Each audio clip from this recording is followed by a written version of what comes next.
We are live. Welcome to the RedBlue Pod number 31. And this time around, I look a bit more professional because I know how to use StreamYard. With that being said, we got a lot of topic to cover today, and we got a special guest for at least two of the many topics we got. You can now present yourself co-host, and then you can present yourself guest.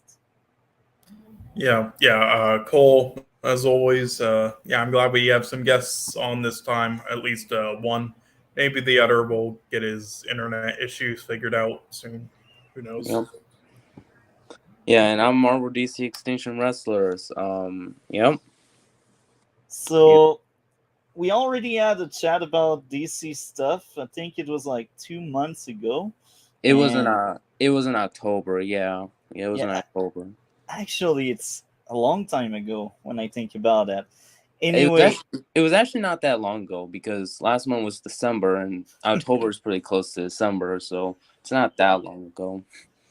so I'm glad to have the both of you. So how was your day, Cole, and then how was your day, Marvel? I mean, you can go first. Oh, well, my day was not great, but that's more for private reasons that I don't want to get into. But just I didn't have the best day. Um, yep. Life happens. At Yeah. least you're Yeah. there. Yeah. Yeah, for me, when I usually say it's all right, it's because usually there's stuff that happen, but is private reasons, so I can't say. But yeah, I mean that's just life, though. Yeah. Yeah, there's this musician I really like, and yeah, I think he said it best. Like you don't actually want like an easy life. You want an exciting life, and all the spikes, of like sadness or craziness that's happening. It makes it interesting, and gives you new perspectives. So that's one It way to think helps about you it. it helps you getting new ideas on how to do stuff. It's Hmm. inspiring, if it's a word. Is it a word? Yeah. Inspirational. Yeah, that's a word. Yeah, it's a word. So, the first topic is the one I screen share right now. So, starting with Cole and then moving to Marvel. Cole, have you seen this slate? It was revealed earlier today. Yes, I was just watching that, and that's why I was a little late because I completely forgot about the stream as I was watching that. But yeah, so I saw the slate, and yeah, it definitely looks really interesting. Finally, some structure instead of whatever the fuck that one director was doing, who we shall not name. So yeah, I'm really into it, and I'm curious so how the animated shows and stuff, and then the characters appearing in the live action shows will how that will how they'll execute that, because I mean, could it affect the animated show quality, if because I think a lot of people underestimate, how well voice actors do like DC animated films, and then it's like some of them they get just celebrities do it or live action actors, and it really doesn't end up doing as well. So will that hurt them, like trying to put them both together with the same actors, or will it be better in the long run? Will they look at, casting for both doing well? I don't know, but we'll see. But yeah, I'm really into the lineup so far, though, and they also reported on that there was a secret director they have that James Gunn is discussing working on one of the films they just announced too. They said he usually likes to take his time with films, so hopefully the fans have some patience there. But I am interested to know who that is. I mean, it could be like even Guillermo del Toro for that Swamp Thing film. Who knows? Yeah. And you, Marvel, have you seen the slate? The only things I've seen was that James Gunn is having a new Superman and a new Batman. Apart from that, and given everything that just Cole just mentioned, That's all I know. Apart from like the animated stuff, I didn't know they were doing that, but not sure what to really think about it, if I'm being honest, because I don't really like a lot of James Gunn's work. Yeah, mainly what he's did with Marvel, which I did not like. Um, I'm not sure how to view this new DCU structure, if I'm being honest. I recommend the DCU just end. I don't want to see DC just lose more respect than they've already done. Like, I just wish that DCU would just Warner Bros. Is like, okay, you know what? Let's just end the DCU. It's clearly not working out. We've tried no matter how hard we try, it's not working out. I just, yeah. That's very cynical, but you see, I think the way we should see this is a needed reboot. I think this will fix a lot of issues we previously had. There's no team up movies in that, and I think this is something they finally understand. They need to take their time, so I'm very glad about that slate. So let's cover that slate here with that article. So, the first thing in the slate, well, at least in the article we have there, is Creature Commandos. It's a 7 episode animated series written by Gunn that is already in production. Originally, a team of classic monsters assembled to fight Nazis. Okay, that's interesting. This is a modern take on the concept. The voice actor have yet to be cast, but the executive are looking to find people who can voice the animated characters and also portray the live action version when the anti-heroes shows up in movies and series. Any thought on that? So any of you can just start here, and that's fine. Well, Do you want to start, DC or Cole? I was just waiting to see if you wanted to, but I mean, oh, yeah, I mean, I don't know too much about it, but it looks interesting. Yeah, it looks like something new. Definitely interesting that they're, starting that off. I mean, well, besides the other films you mentioned that are already being released and made, but yeah, it will definitely be the first highlight of the what they'll do with the animated TV shows and films as well. Also, I don't know if was that character in the image they showed, was that a Weasel from the Suicide Squad film, or do you know? Uh, I don't know.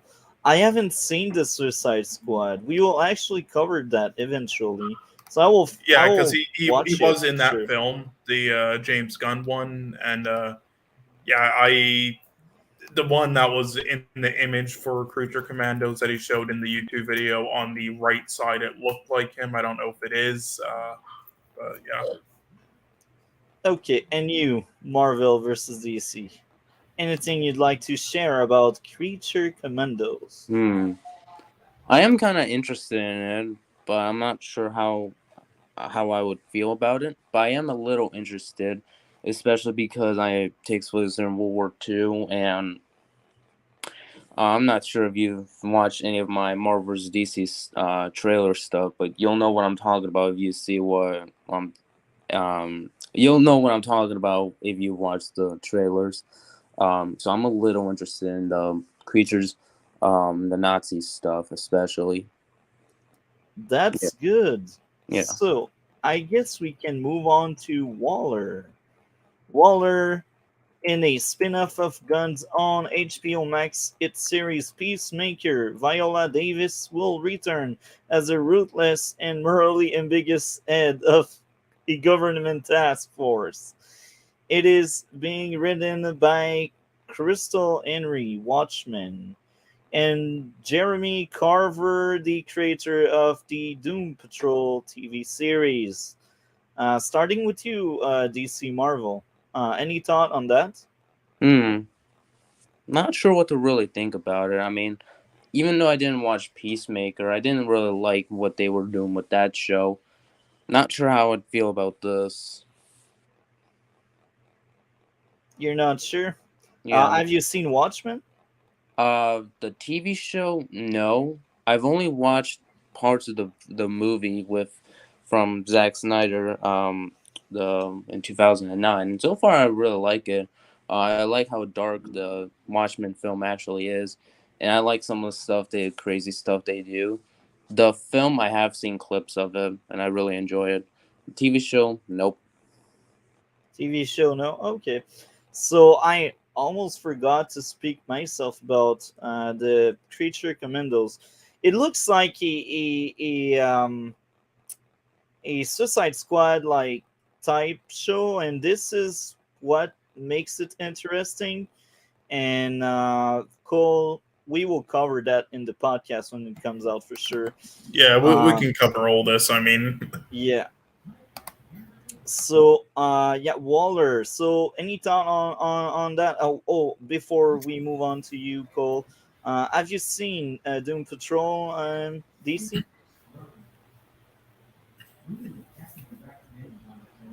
are DC you there? Marvel? Maybe something happened. Yeah, maybe took like he stepped away. I guess he Yeah. thought he. So I don't know. I guess you can move on with Waller, Cole. What are your thoughts on Waller?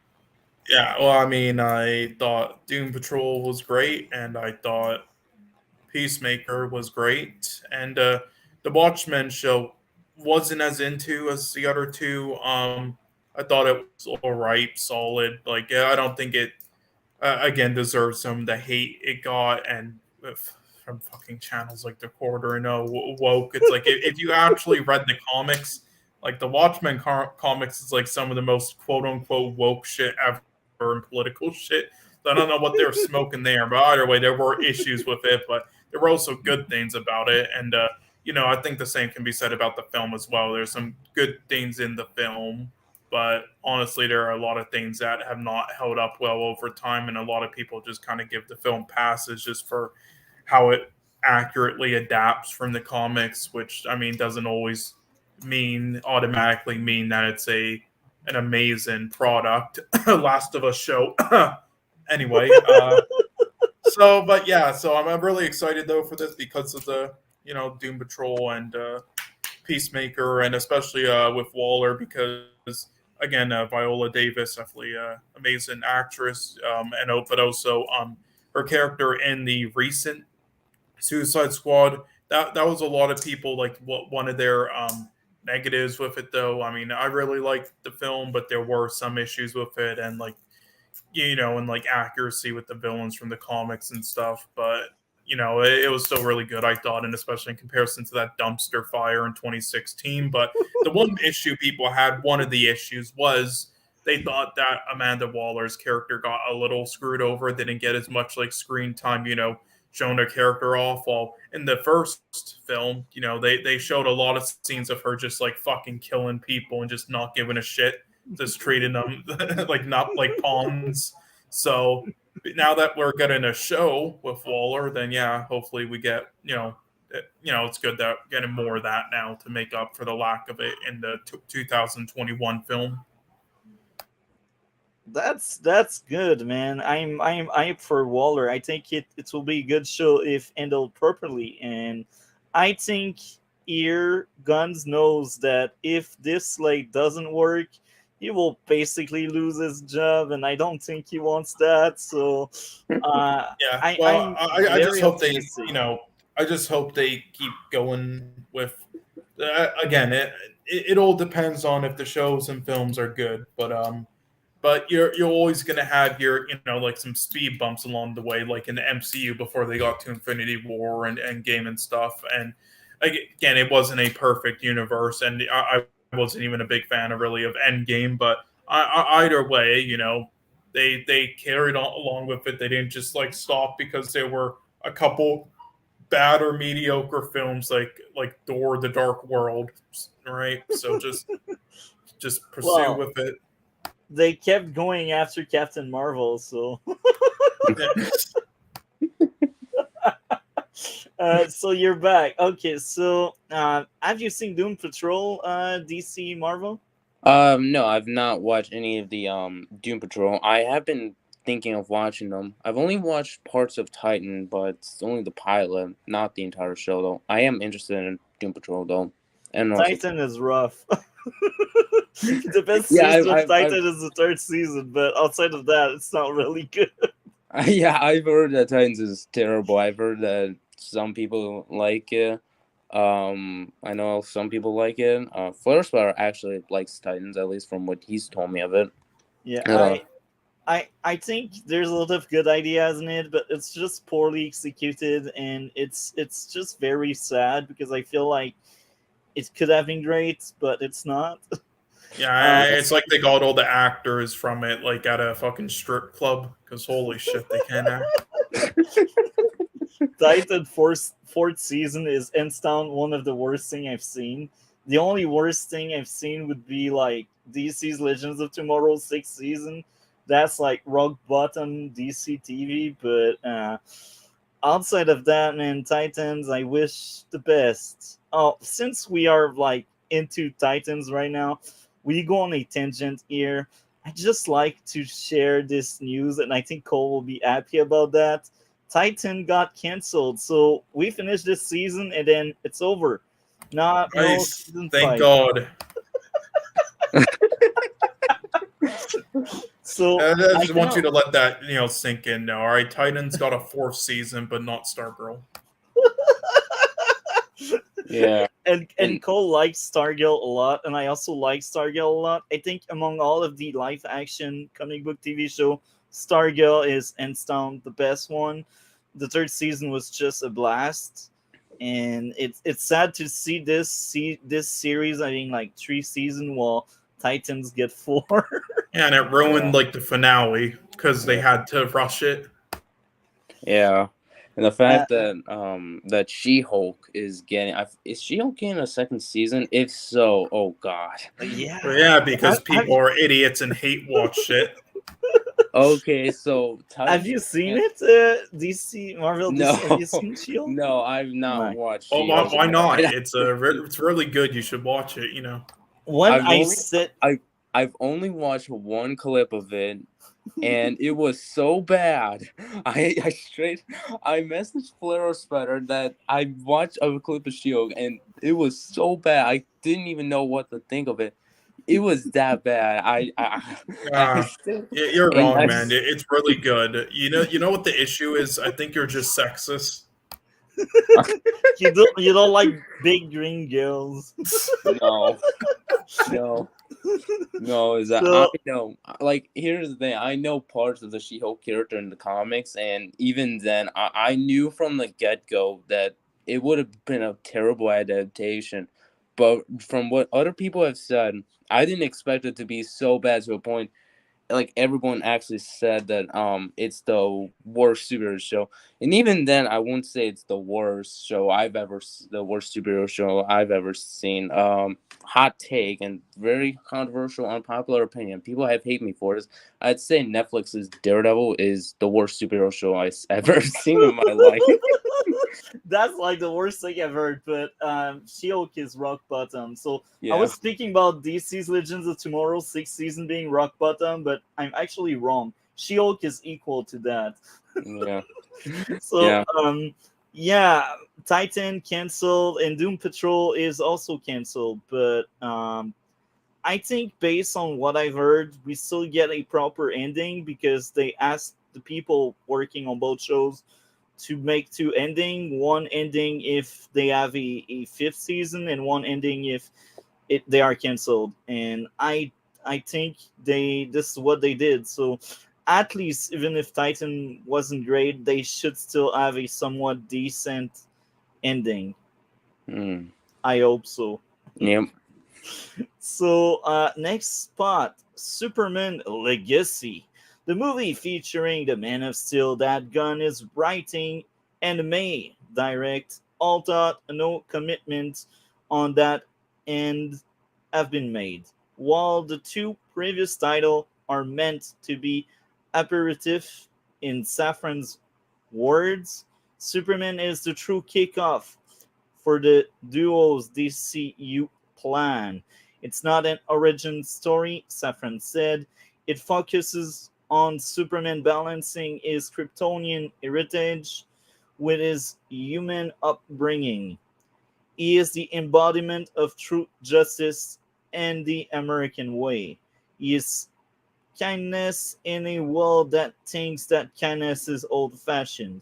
A release date of July 11th, 2025 has been penciled in. We can start with you, DC. What do you think about Superman Legacy? I'm interested in it. That's it? No further more thoughts? Yeah, I'm a little interested in Superman Legacy. It seems interesting. Yeah, I'm interested in it. And you, Cole, what do you think about that? Oh, Superman Legacy, or Yeah, that's the first step. yeah, definitely interested in it. Glad that they're starting from the beginning with this character, and hopefully they'll again show people who for some reason don't understand why Superman's an interesting character and thinks they have to keep changing him up to make him interesting when you don't why he's interesting. So that's nice. And I mean, I feel bad for Cavill that he was dragged into that, but I mean, you can blame Warner Brothers executives and The Rock for doing that. But and I mean, there's hundreds of people who could play it better. So I mean, it's whatever. It's just kind of a waste of time with him. So I feel a little bit bad there, but yeah, definitely interested in that. Just hopefully, I mean, and listen, I'm sure he will, because again, whether you like James Gunn's films or not, he does have a great understanding of comic books as a whole, though, and knows when to restrain himself with certain things. So I'm sure he will. But just to make sure and put it out there, please just stay away from the comedic aspects as much with this project. Good. Yeah. Yeah. Again, you did good with Suicide Squad and all that, but not everything needs to be comedic. And I'm sure he knows. All right, he's a smart man and he knows old comic books. I'm just putting it out there. Yeah. Have you seen Guardian of the Galaxy 1 and 2 DC? I think Cole did, but did he? Yeah, he spoke about it. He said he really didn't like what he did there, I guess. Yeah. I watched the second one the most, and I'm not sure what to really think of it now. Back then, I think I liked it, but now knowing more about comics, not sure what to think of both. I know I didn't like the first one from the get-go, but I'm not sure what to think of both. All I know is I didn't like either of them. I like the first personally, but the second definitely has some issues with mainly with the villain. They kind of ruined from the comics.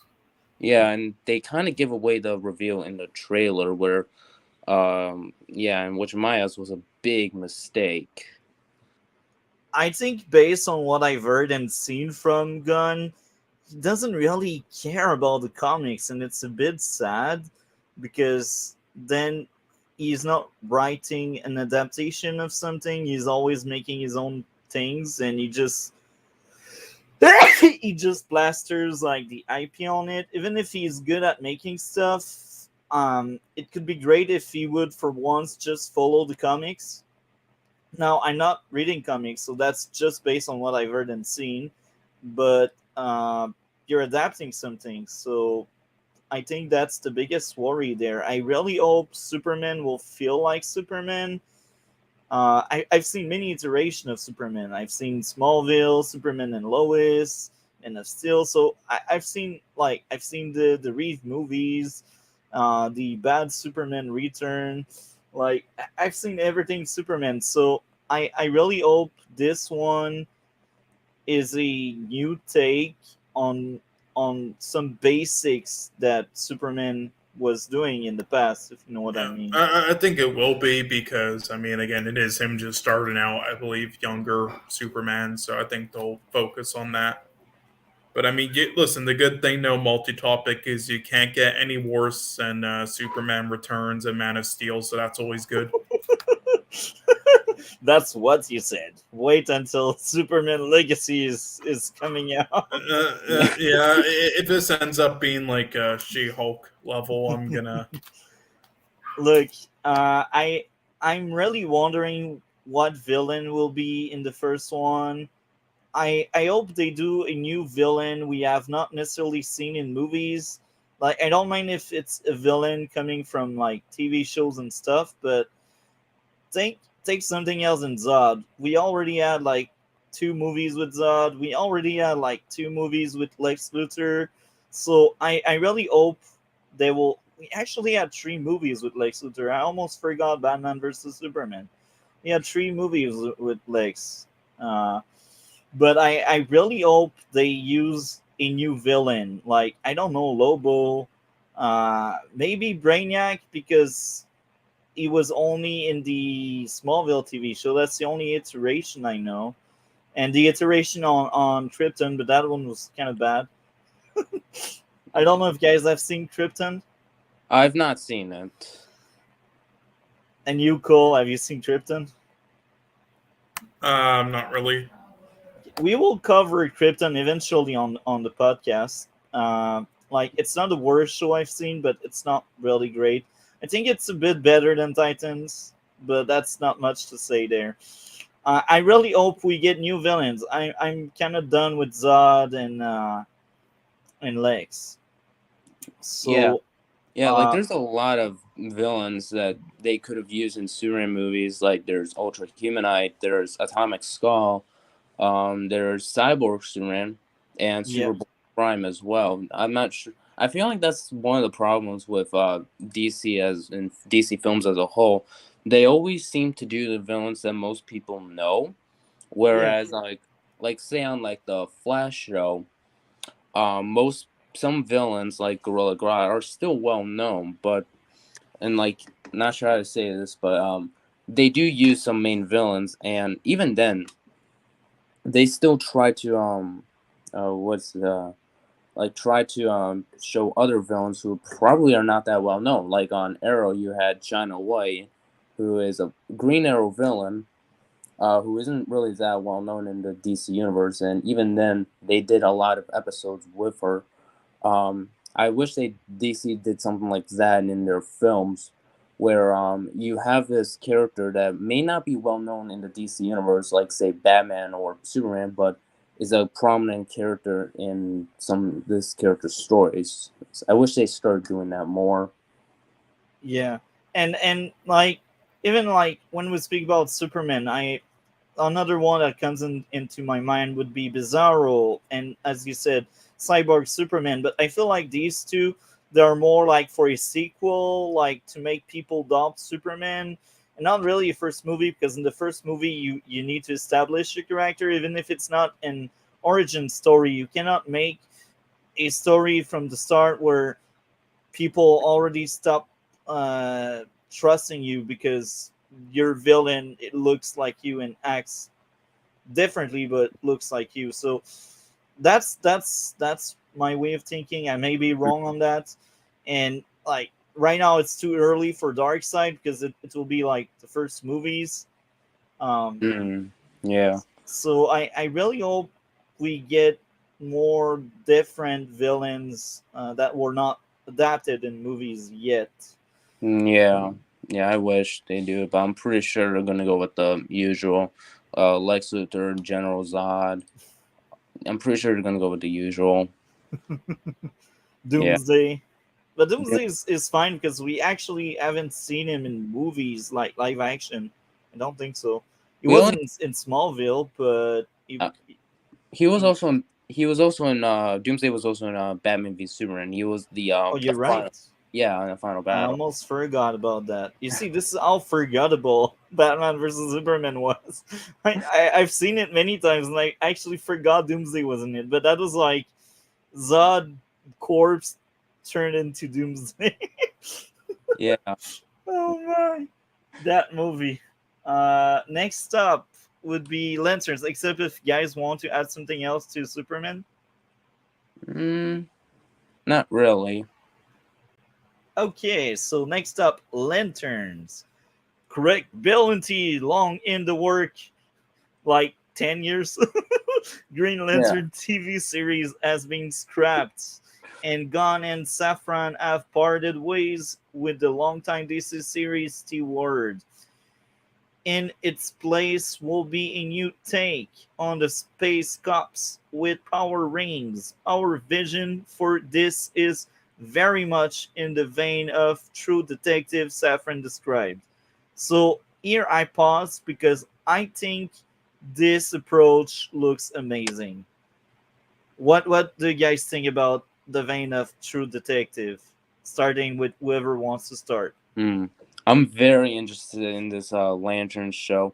And I like that they're taking ideas from detectives because the Green Lantern Corps is technically meant to be an intergalactic police loss or Yeah. something like that.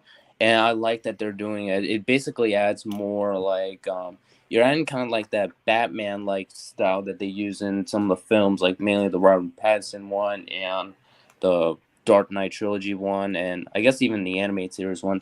And it also makes sense because I would actually say this: Green Lantern, alongside Flash, Superman, Wonder Woman, basically the entire Justice League, are kind of the closest characters to Batman, just in a different way. Like if you actually look at it from a different perspective, they were kind of almost the same character, just in different ways.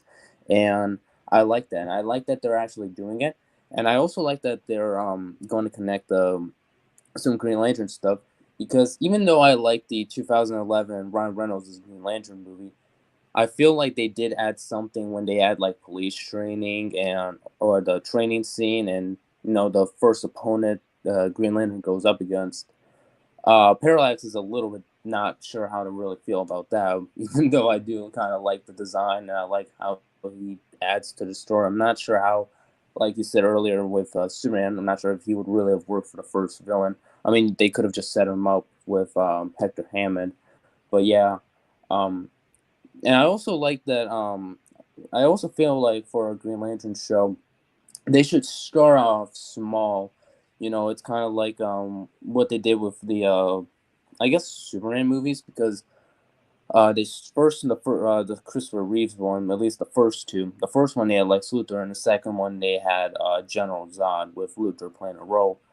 I know Green Lantern doesn't have a lot of villains in the DC universe, but he has some good ones like Sonar, Major Disaster, or Black Hand, and I feel like they could set some of them up. I think Black Hand would be a perfect fit because the first one, he's just your regular criminal. That's actually how he is in comics. He's just a crazy criminal who breaks the fourth wall before eventually getting the Black Lantern ring. I think that would be great for like a first two seasons. Yeah. So I guess Cole, what's your take on the True Detective storyline? Are you interested or?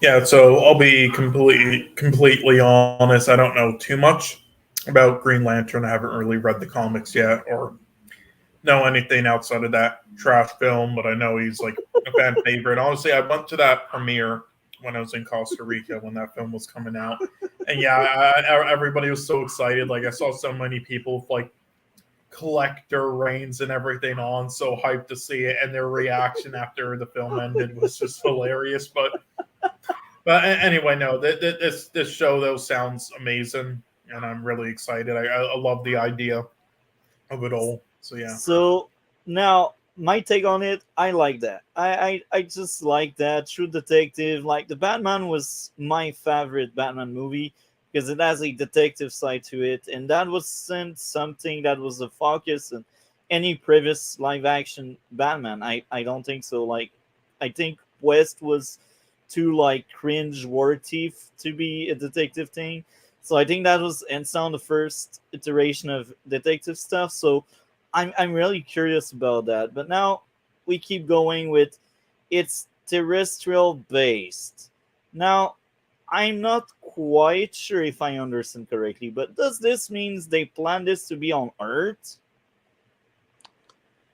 I think they plan to do it on Earth because there are a lot of Green Lantern stories where they both take place on Earth. I think it's going to be more of a mixture of both Earth and space, kind of like the 2011 Lantern film, where it had both. It had scenes that took place both on Earth and space, and majority of it was on both Earth and space. If you really watched some clips, like I have, um, the first tab before he gets the ring is on Earth with parts of space here and there. The second half is like more space, so I think it's going to be a mix of both.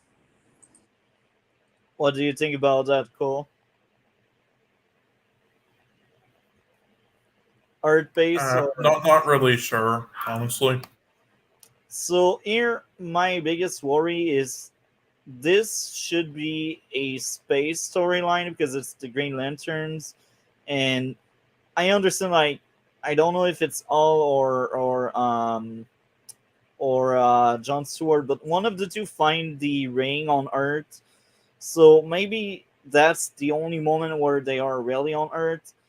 But if like the investigation really happens like terrestrial base, as they say, I'm not that excited. I want a rich universe, and I feel like they want this to be terrestrial so they save some money.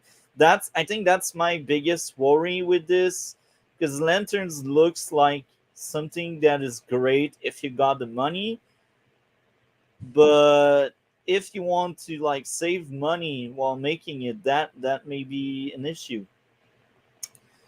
It will feature prominent Lantern heroes, Al Jordan and John Stewart, and is one of the most important shows they have in development. This plays a really big role in lending into the main story we are telling across film and TV.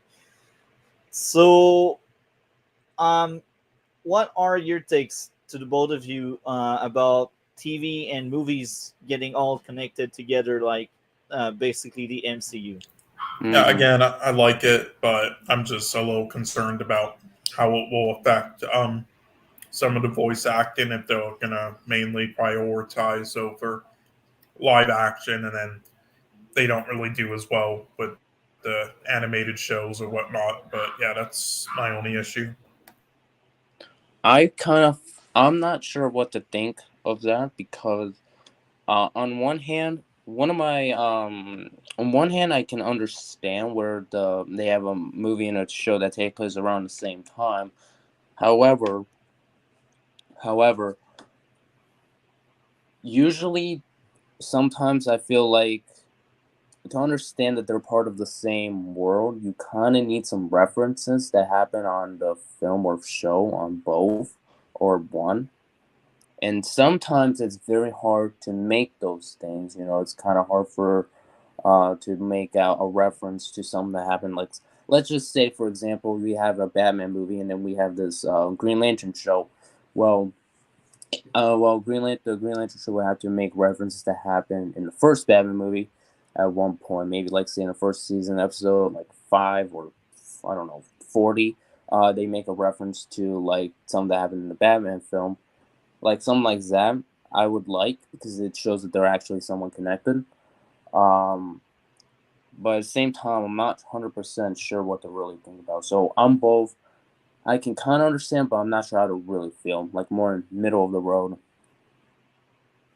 Okay, so that covers a lot of ground. Next up, The Authority, a movie based on a team of superheroes with rather extreme methods of protecting the planet that first originated in the late 90s under an influential imprint known as Wildstorm, run by artist and now head of DC Publishing Jim Lee. One of the things of the DCU is that it's not just a story of heroes and villains, said Guns. Not every film and TV shows is going to be about good guys versus bad guys. Giant things from the sky and good guys wins. I like Guns' approach. I don't want that kind of a trope around. There are white hats, black hats, and gray hats. Added saffron. They are kind of like Jack Nicholson and a few good men. They know that you want them on the wall, or at least they believe that. So, any thoughts? Starting with whoever wants to start. Hmm. I'm not sure what to think of this because, on one hand, a film that takes place in the 90s, I could cut like 1900s. It makes sense because usually what I like to do with DC or Marvel is that I kind of like to think that it's like our world just with supernatural and sci-fi elements. So I like that they're making a film in the 1990s, but at the same time, not sure how to really think about it. So I'm kind of more in the middle, like before. And you, Cole? Yeah, I mean, I like it. It's a different, different style than what the DCU is used to. Definitely, interesting, newer type of story. Would you say it would be kind of like The Boys to an extent with what they might be going for, just maybe without like the gore and stuff, Yeah, and the maybe. humor. They Yeah, said just, it will be in the flavor of like A Few Good Men. I don't know if you have seen the yeah, movie. I You see you have that. seen lots of movies. Yeah, I've I seen the film. Yeah. I've only watched the scene where Jack Nicholson and Tom Cruise are like having that trial, and Hmm. like, Tom Cruise gives that, "Did you order a code red?" And then Nicholson's character is like, "You can't handle the truth." And I think I saw a scene earlier where it's like Tom Cruise goes to his like I think girlfriend in the film. I didn't watch it. I didn't Yeah, watch. I don't know. I'm just saying that because I read the line something like, it'll be like heroes, like again, extreme methods of protecting the planet. So like, Yeah, like trying to like maybe control people, be like this is how this is how your society should live or whatnot, and like being controlled like that, which kind of reminds me of The Boys. So yeah, but interested, and also with the animated thing again. I would say another thing I like about that though is giving a middle finger for the fucking people who still think animation is just for kids. That now get it in right there next to live action. That's nice. yeah, I agree with you on that, and it's very interesting because I see some kind of pattern. They had like, well, we only have covered Superman so far, but there's also a Supergirl project. So based on what I've seen a pattern. They want two Kryptonian heroes, and they want to assemble team type, and it's very interesting because Creature Commandos and the Authority, I think they will be very similar, but I think what will make both different would be maybe the tone. I feel like the cartoon may be like more like Guardian of the Galaxy, but maybe more adult, and the Authority would be like The Boys, but maybe more serious instead of satire and stuff. So I think it's very interesting so far. The slate is, I think, full of great ideas. They just need the brain power and the firepower to make it work. So next up, Paradise Lost. The duo describe this HBO Max series as a Game of Thrones style drama set on the all female island that is Wonder Woman's birthplace, Themyscira. Filled with political intrigue and scheming between power player, it takes place before the events of the Wonder Woman films. Any thoughts on that? Whoever wants to start? Hmm. I mean, I did have one thing to say. Would this connect to the I forgot when the release date was, like 2015 or 20. I forgot, but would that connect to that Wonder Woman film and like have it connected to the universe or I like with the show? I don't think so. It was 2017, but I think this is meant to like reboot Wonder Woman. Uh, Okay. Yeah, I think I was just double checking I to think see they which one it I, was. I I think they want to recast probably Wonder Woman because they want probably a younger actress. Like Gal Gadot is And almost somebody in her who can actually 40s. act. Savage but true. Yeah, I agree with you. I think like Wonder Woman is looking pretty, and I mean she's getting the job done, but that's it. She's not like that amazing actress we cannot live without, but she's getting old. I think another reason why they decided to part ways with Cavill is because he's a bit old as well. Even if 40 is not that old, like Yeah. Well, that's it's kind of my concern though with Dwayne Johnson and Black Adam. Like he's in like his 50s or something, right? Like, yeah. man. And here's the thing: we won't have a sequel to that because clearly it had bad numbers. Furthermore, well, we've said it. He's in his 50s, so he's a bit old. Uh, yeah, like 40 and 50. Like Ben Affleck was in shape by the time of Batman versus Superman, but since he was older, that was kind of harder for him to get in shape. That's the other thing. The older the actor is or the actress is, the harder that person will be in shape.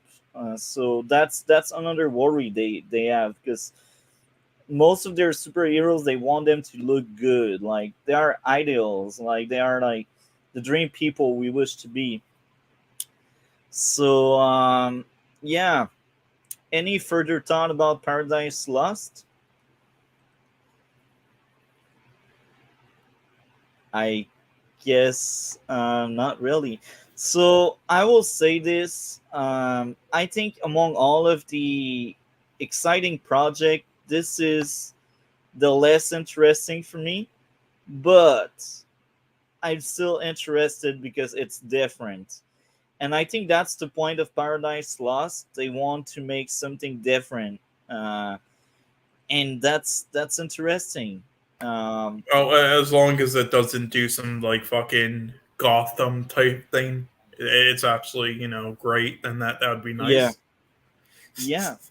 So sorry for people who like Gotham, but I just thought that was so generic. And then just leading up to the finale, just like, oh, there's Batman. I'm just like, please don't do that with this show. And then with Wonder Woman at the end, just like do something well done. Yeah, I think they want to make it different, and they will hit the mark with that because it's different. They just need the firepower with the writer and stuff. Yeah, I mean, if it's in the style of like something like Game of Thrones, I mean, besides season 7 and 8, then yeah, they should do a good job. Yeah. Next up, The Brave and the Bold. This is the introduction of the DCU Batman, said Gunn, of Bruce Wayne, and also introduce our favorite Robin, Damian Wayne, excuse me, who is a little son of a bitch. The movie will take inspiration from the now classic Batman run written by Grant Morrison that introduced Batman to a son he never knew existed, a murderous twin raised by assassin. It's a very strange father and son story, and importantly, it will feature a Batman not played by Robert Pattinson. However, there's also the Batman sequel. Pattinson will continue to portray the Dark Knight in at least one more crime saga movie directed by Matt Reeves. That movie, the executive revealed, will be released October 3rd, 2025, and is being titled The Batman Part 2. 2025 is going to be a very big year. DC crowed Saffron, Superman, Batman within the same year. Okay, there's a lot. Listen, there better be at least 3 of those Matt Reeves films. Yeah, Yeah. Yeah. there's a lot to unpack here. So starting with Cole, I guess. Any thoughts on the Brave and the Bold first?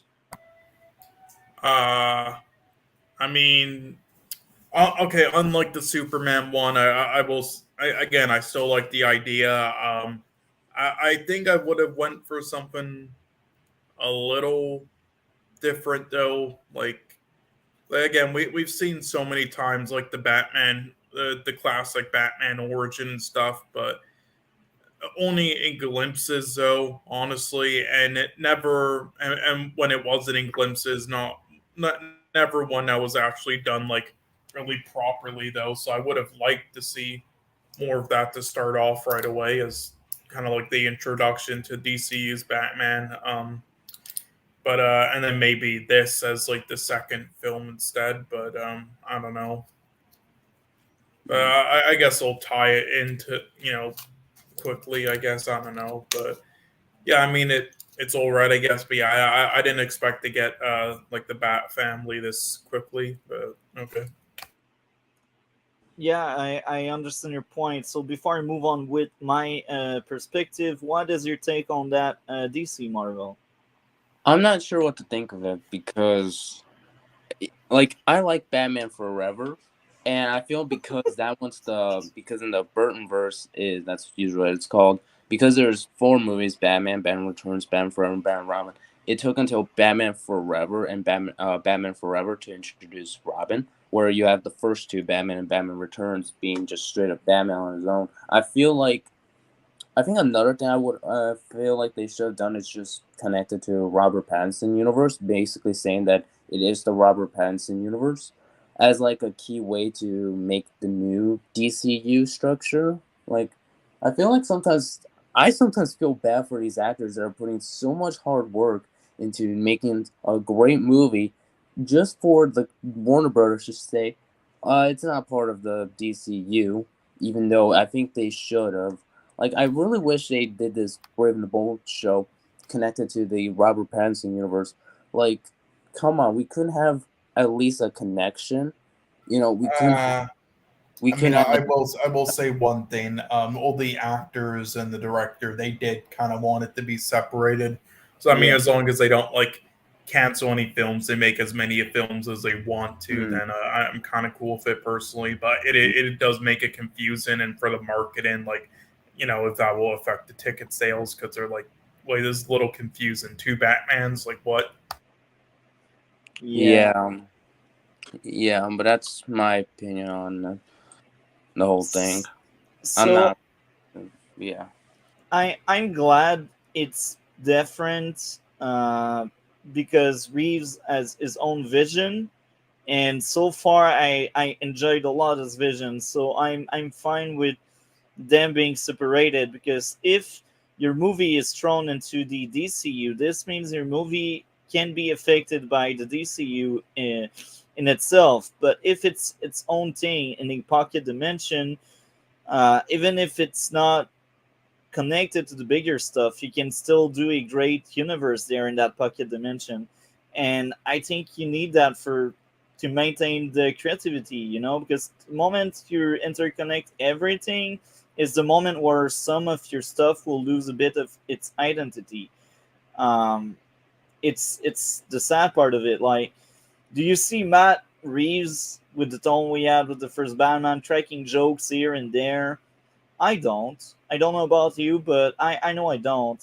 And if it's connected to the bigger picture, that would mean you crack joke time by time, but it just doesn't fit Matt Reeves' vision, at least. Mm. Um, Now, the Batman sequel. Any thoughts starting with DC, I guess? Ooh. Hmm. I'm looking forward to the sequel. I really enjoyed the Matt Reeves' Batman, even though I made that joke in the title where I was like, it's terrible. But yeah, I really enjoyed it. Um, yeah, I really wish they do like something unique. Like, usually I like making this joke, but I feel like it would actually be very interesting. You know, we can have like Spider-Man or Thor from Marvel be like the main villains of the Batman part 2. Like, something like that would be really interesting. Not sure about you guys, but yeah, I would really like to see a sequel to to the Batman 2 was arguably one of the best Batman movies. I wouldn't say it's the best, but it's definitely a top 3 Batman movies in my opinion. It's still my favorite Yeah. by a lot. As Yeah. much as I like the Dark Knight, before this one, the Dark Knight was my favorite, but I just like the fact that the Batman felt different. Yeah. And I think it's the strength of that movie. As much Yeah. as it had issues, any other Batman movie had its own issues. No movie is perfect. So yeah, that's my take on it. I'm glad it's separated. So what's your take on it, Cole? On what? On the Batman sequel being in 2025 and Yeah, I'm um, excited. Again, I hope there's at least 3. and it's good because they also mention crime one crime saga movie. So this means it's probably in the same vein of the first one, but with a new villain and a new story. But feels like we will still have like detective stuff happening in the second one. Yeah, I just hope we get more Bruce Wayne scenes in the second. Yeah. So next up, Booster Gold, an HBO Max series based on a unique, lesser-known hero created in 1986. Safran said of the series, it's about a loser from the future who use basic future technology to come back to today and pretend to be a superhero. Gunn described it as imposter syndrome as superhero. Okay, who wants to start? I probably would. I'm not Okay. sure. I mean, I like that they're making a Booster Gold show or film. I like that. But I feel like they should probably connect it closer to like the Flash or like a Flash show or Flash film. Because here's the thing, Booster Gold actually comes from the same time period that Reverse Flash, one of Flash's main worst enemy, actually comes from. They both come from the 25th century. I feel like it would have made more sense to connect, to have Booster Gold be more connected with the Flash because of Reverse Flash essentially, and even then they both, as Booster Gold has some time travel elements, and also where's Blue Beetle? Blue Beetle is a very important character in Booster Gold's storyline, as mainly the second Blue Beetle, Ted Cord. So where's him at? And yeah, not sure what to really think of Booster Gold, of this Booster Gold show. So, what's your thing on that, Cole? Yeah, I like the idea of it. Definitely excited to see what they do with the premise. And yeah, and who's making it. And who's writing it. Because yeah, I mean, hopefully the comedy and stuff lands. But yeah, I like the idea, and I mean, I think that it's fine to not like to do it without like Reverse Flash in the same time period for the moment, as long as he comes in fairly soon, I think. I suspect Blue Beetle may be in there, or I suspect another hero from the future, or maybe like the Legion of Superhero, because that could be actually an interesting way to introduce at least one member of the Legion of Superheroes. I don't know if you guys are familiar with them. I'm familiar with some of the members and some of the storylines, some of the villains. I'm more familiar.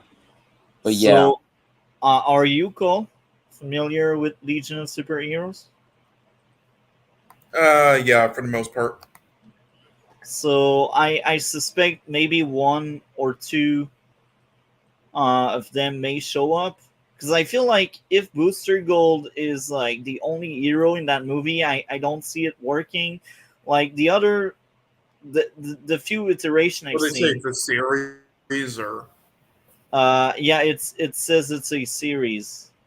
So like the only experience I have with Booster Gold was in the Smallville TV show, and it worked well because of Clark being the superhero, and they had like that bigger threat, and I think it also worked well in Legends of Tomorrow, as much as it's not the best show out there. Um, I don't know. I feel like Booster Gold need a good supporting cast because it doesn't feel like a character that can carry a movie on his shoulders. But maybe I'm wrong. Maybe it's just me not familiar enough with the character. But I feel like the supporting cast is needed for this one. Next up, Supergirl, Woman of Tomorrow. Taking its cues from the recent Tom King written miniseries, this movie promises a different take than what most think of when Superman's cousin comes to mind. I like that. We will see the difference between Superman, who was sent to Earth and raised by a loving parent from the time he was an infant, versus Supergirl, raised on a rock, a chip of Krypton, and who watched everyone around her die and be killed in terrible ways for the first 14 years of her life, and then come to Earth. She is a much more hardcore and not the Supergirl we're used to. Anyone wants to start on that one? I like this concept where Supergirl goes was not raised by people, but at the same time, I don't really find it 100% believable. Which I know Supergirl is not really meant to be believable. But even then, I feel like this is a bit far stretching out. Like, I understand that seeing people die can definitely traumatize you. I've been there at one point, but I feel like what they should have done is at least be raised in a like area where she already witnessed like all of her people die. She comes to Earth, but instead of being raised in by a rock, which I don't really understand how that's even possible. I feel like what they should have done is have her raised in like an abusive household, like some Superman characters and villains are. Like, and you see how it's just as traumatizing as seeing people die. It's like I feel like they should have done something like that. But I like the concept. I like the concept. What's your take on it, Cole? Oh yeah, I like the idea. I'm a little confused of how this will connect with the universe, so that's not really quite sure there. But yeah, overall, I like it. I do find it believable personally, as long as they do, because they can, make those changes that they have to make it believable, and I do have faith that they'll do that. And focus on those elements like earlier into the show as well with it. So yeah, excited with that. I wonder also what the rating will be though. What do you think? The think this will I be think like that I think this will be R? PG-13. I don't think Okay. they will rate it R because I mean, they did do Peacemaker, so they can do R ratings. So yeah, it's not because they can't do error rating. I believe much more in DC making error rating than Marvel.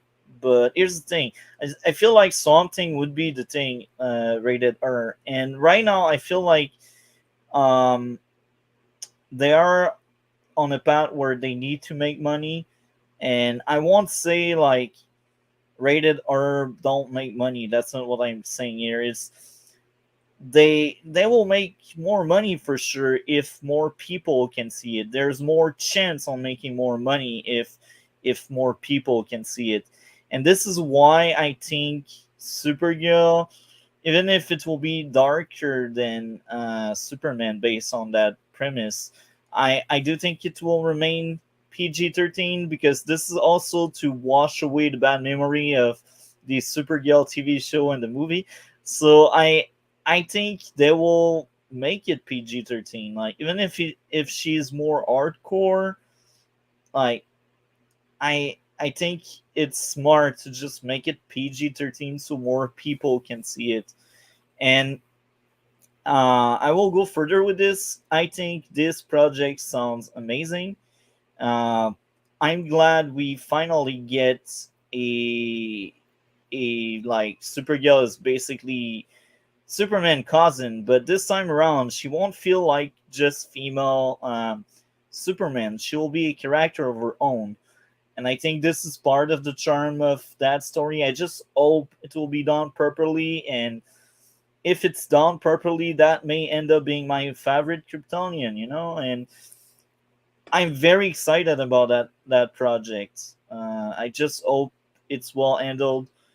I still expect PG-13. I think among the ones we covered, um, the two that would be like rated R would be Authority, because this one looks more serious than the other one, and the second one would be Swamp Thing. I think these are the only two projects that will really be rated R. Anything else to add about Supergirl? No. Okay, so next up, Swamp Thing, a horror film that promises to close out the first part of the first chapter. Any thoughts on that? Just don't fuck it up, I'm because I interested. really like Swamp Thing. Yeah. yeah, don't mess it up. But then again, maybe Warner Brothers can always screw things up like they always do. Like, sometimes I wonder who's actually in Warner Brothers' corner. Or like sometimes I feel it's like the writers of Shield are in Warner Brothers' corner, and it's like they come up with crazy ideas, and it's like, what's going on here? And it's like they ruin stuff. But hopefully, Swamp Thing turns out to be a very successful horror-like film, because that's kind of what the character is kind of meant to be. It's not meant to be like kid-friendly stuff. It's meant to be dark and fun. Just please make it gory and bloody. Just hopefully it's great. I think this is why this will be the only project that will be rated rated R, with the Authority, of course. And you, Colt, yeah, well, you said don't fuck it up, but any further thoughts? Hire a director who knows, visuals and how to make things creepy properly. Please just hire some and good creature designs. Yeah, so don't hire a fucking idiot. Yeah. So, starting with DC, what what do you think the worst project among the projects that they revealed? I'd say the worst, or the one that I find the least like compelling, would probably be the Brave and the Bold, just because they're kind of introducing the Batman stuff really quickly. Even though I think what they should have done is, like I said earlier, with the Batman like quadrilogy with the Tim Burton and the Joel Schumacher ones, I feel like they should have at least wait until like another one to introduce Robin, kind of like what they did with Batman Forever, which is the third film. They introduced Robin at that point, and I like that. So I wish they did something like that. Okay. And you, Cole, what is the one you consider the worst, or the one you're the least interested to see? Probably the Brave and the Bold, because too soon. Should have done something earlier instead of Robin and the Bat family with the rest of the timeline. I do like both of your points, and I agree fully. But here's the thing: even if you guys are right, and I agree, I'm still less hyped by Paradise Lost. That's actually my least favorite. Well, I will say it is an HBO Max series, and usually have good quality with their TV shows. Besides the odd one we know about here and there. So I mean, I have faith that it could at least be good. Like me, it's not that I don't have faith in Paradise Lost. I'm just less invested in a more political drama, and I will still watch it. We will still cover it on the channel, but that's the one I'm looking for the less because man, it's just not my thing, political stuff. But it's part of the DCU now, and maybe it will be more entertaining than that description they give us. And even if it's my least favorite, I still think it's needed, and it will be interesting to just watch it and enjoy the time there. Um, Now, what would be your favorite among all, starting by Cole? Uh, okay, let's see. Keep going. I just need a reminder of all them. Uh, Okay, so we had Creature yeah, Commander. no, I'm saying you can keep scrolling down. I'm just looking at them all them quickly. Again, keep going. Yep, to the very bottom. Okay, so go back up, I guess. So I guess it would either be Swamp Thing or probably the Lanterns show. I think those have the most potential of being something special, as long as the people making them know what they're doing. And you, DC, what would be your favorite or the most anticipated one in the bunch? Probably the lantern one. The lantern. Um, I just hope that they do actually some great stuff with it. And if I and wish they do, and I hope they'd use some of those Batman stuff that they use in the Batman with Robert Pattinson for the Green Lantern one, especially when it comes to all the detective work. Yeah, that's the one I'm looking the most forward to. Yeah, I can feel the both of you, man. Guys got good ideas. So I'm torn apart here. I think that slate is amazing.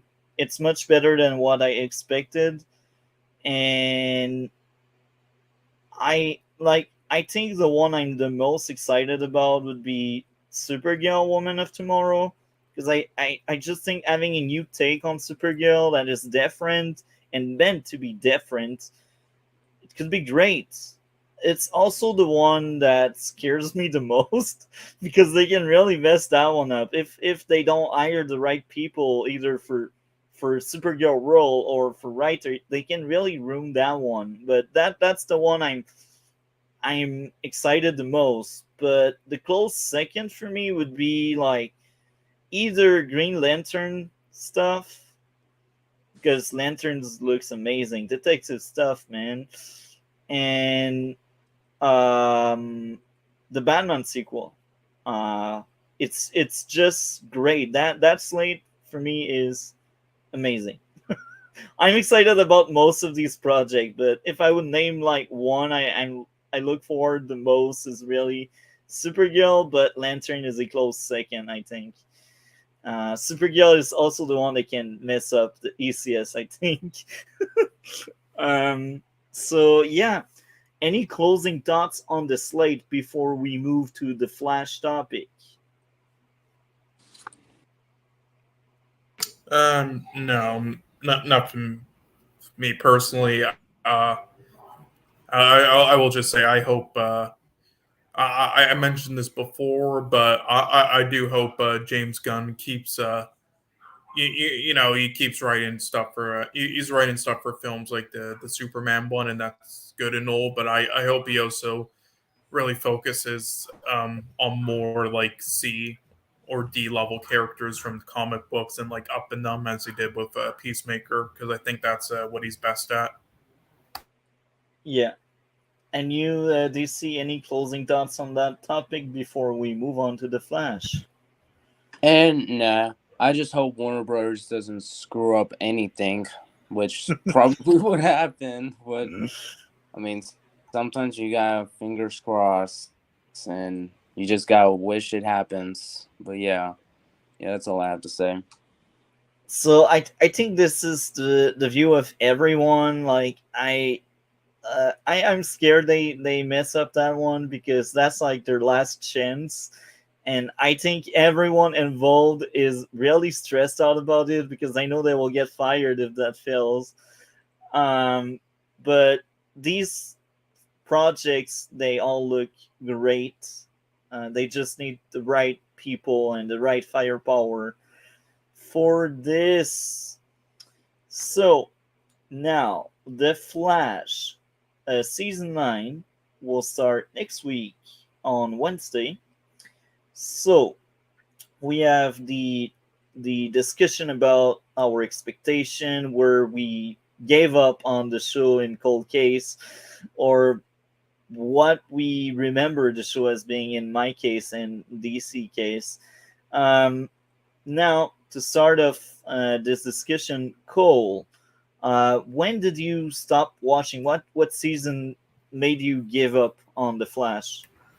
It was around season 4, and again, when it starts up and everything, I'll finish it. But I mean, I did watch like newer episodes of newer seasons too for MSK shows. So yeah, so I did skip some as well, and then watch others. So it's all just kind of a mess. But I'll just watch through the whole thing quickly before the new season and episodes come out, or before we review them, I guess. But yeah, I I didn't think it was bad. I just, yeah, not my thing. I thought it was kind of like a below average show. There was just a lot of issues with it for me, and writing and some acting and everything, even with like the visual effects and stuff aside. There were some things I did like though. And yeah, Grant Gustin, I wouldn't say is great still, but he's definitely better than Ezra Miller. So that's something at least. Yeah. But, yeah. Oh. So, what was your favorite season, Cole? I honestly don't remember. It was. It was something around like season 3 or season 4 or something. It was like this one. I honestly don't even remember. It was the one season where for a lot of people it like really picked up for them, And for me, I thought it was actually pretty good overall. Even though I'm not a huge fan of the show overall, I thought that one was good. And I'll try to remember which one it was exactly. But outside of that, though, I wasn't really the biggest fan of the rest. Just thought it was competent, maybe some of them, and then other ones I thought were kind of bad. I don't know. It's kind of a mixed bag, but yeah, maybe it was. It might have been the first season. I don't even know honestly, but I'll try to remember. So, DC, what was your favorite season? I've seen your videos, but we are having a discussion here. What was your favorite season of the show? My favorite season is season 6. Yeah, season 6.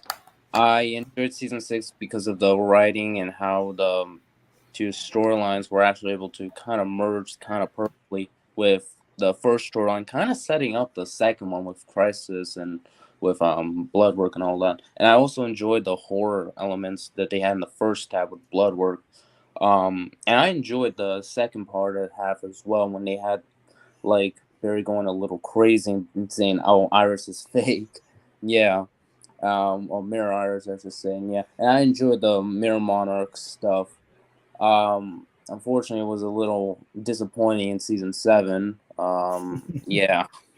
I think that's a consensus for pretty much everyone that's sticking around long enough to see that one. Yeah.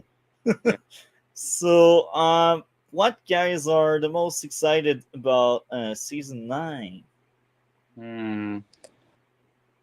I'm more interested in Barry's character, to seeing his storyline, because it's the final season. I'm kind of interested in wondering what is Barry going to be doing in this season, because even though I wasn't the biggest fan of season 8, at least I knew what he was doing. So I'm interested in seeing how he's going to be in season 9.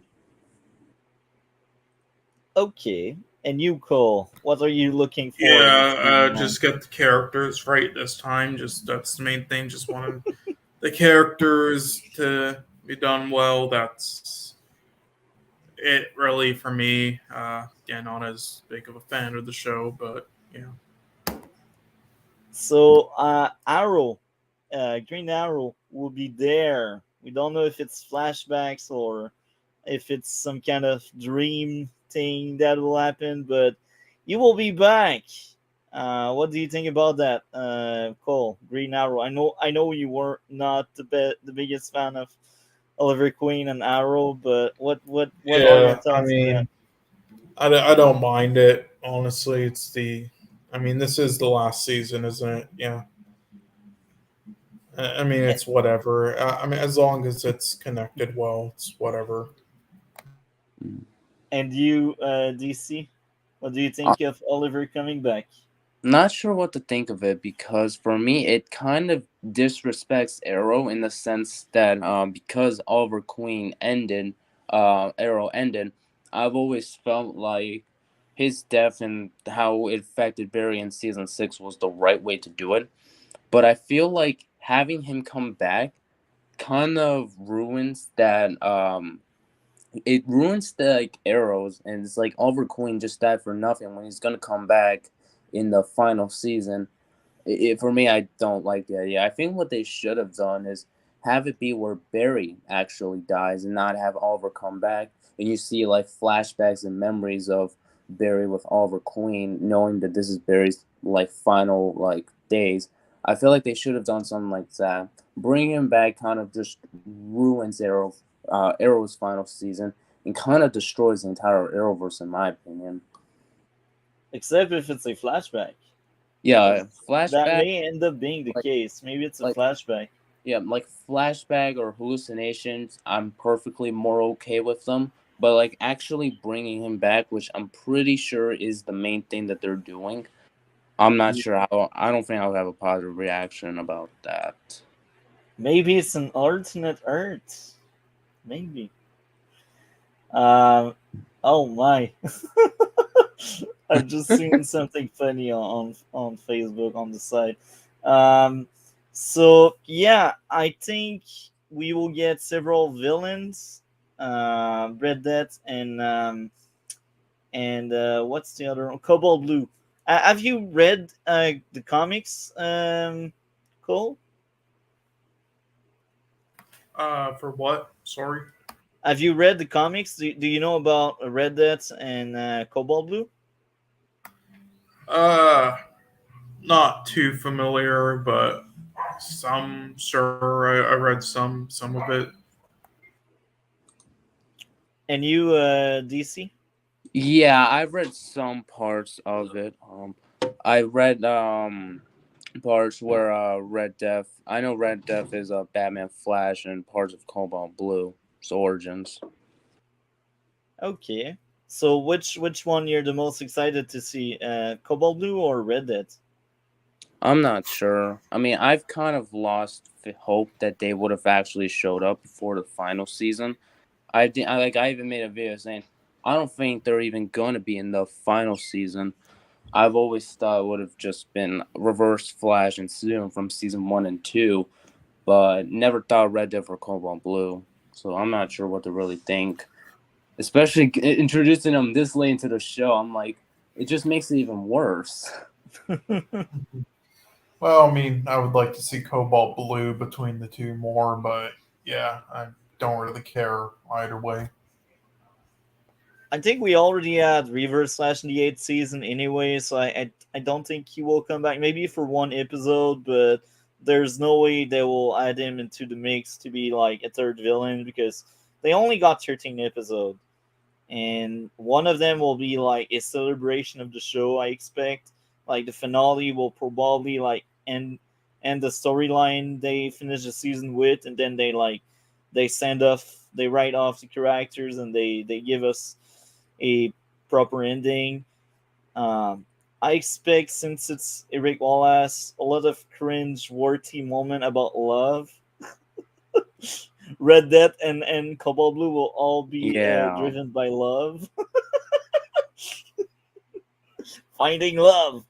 So yeah, I'm pretty sure. pretty sure that's what's gonna happen.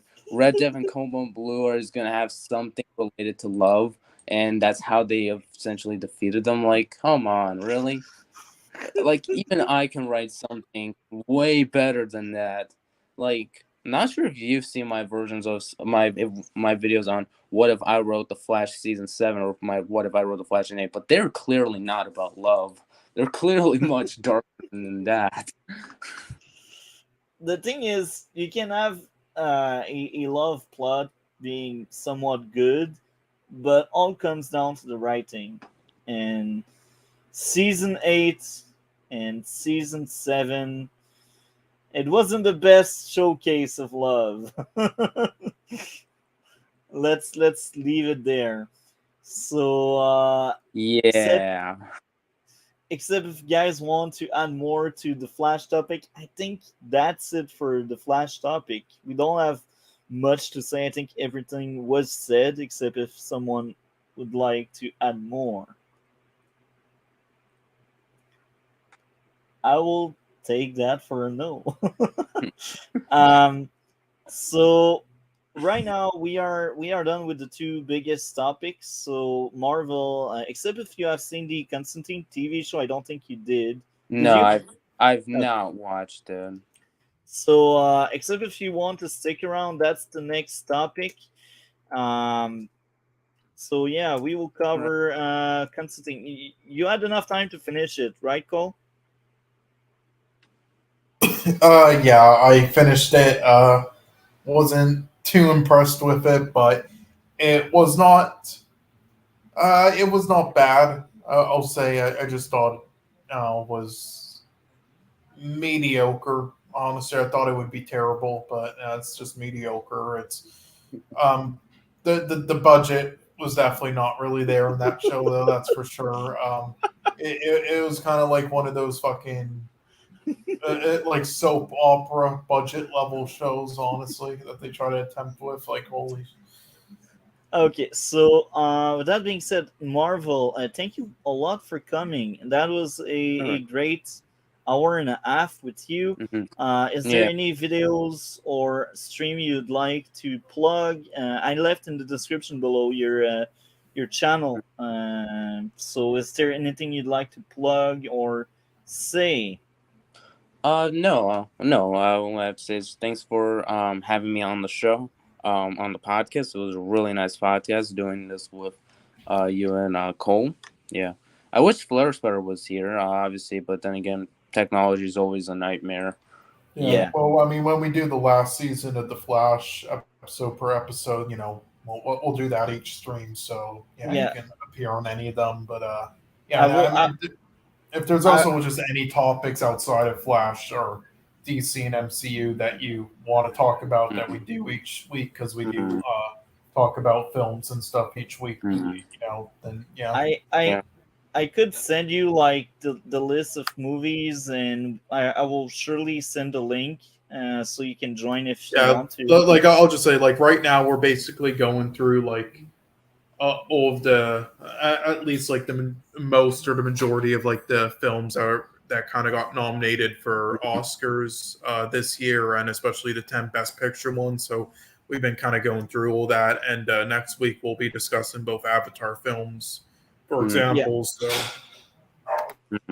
So I will give you the list of movies for following week, and you're invited, man. You're a nice guest. That was very fun having you. Yeah. So if you want to, you're invited. We will talk about the Flash every week.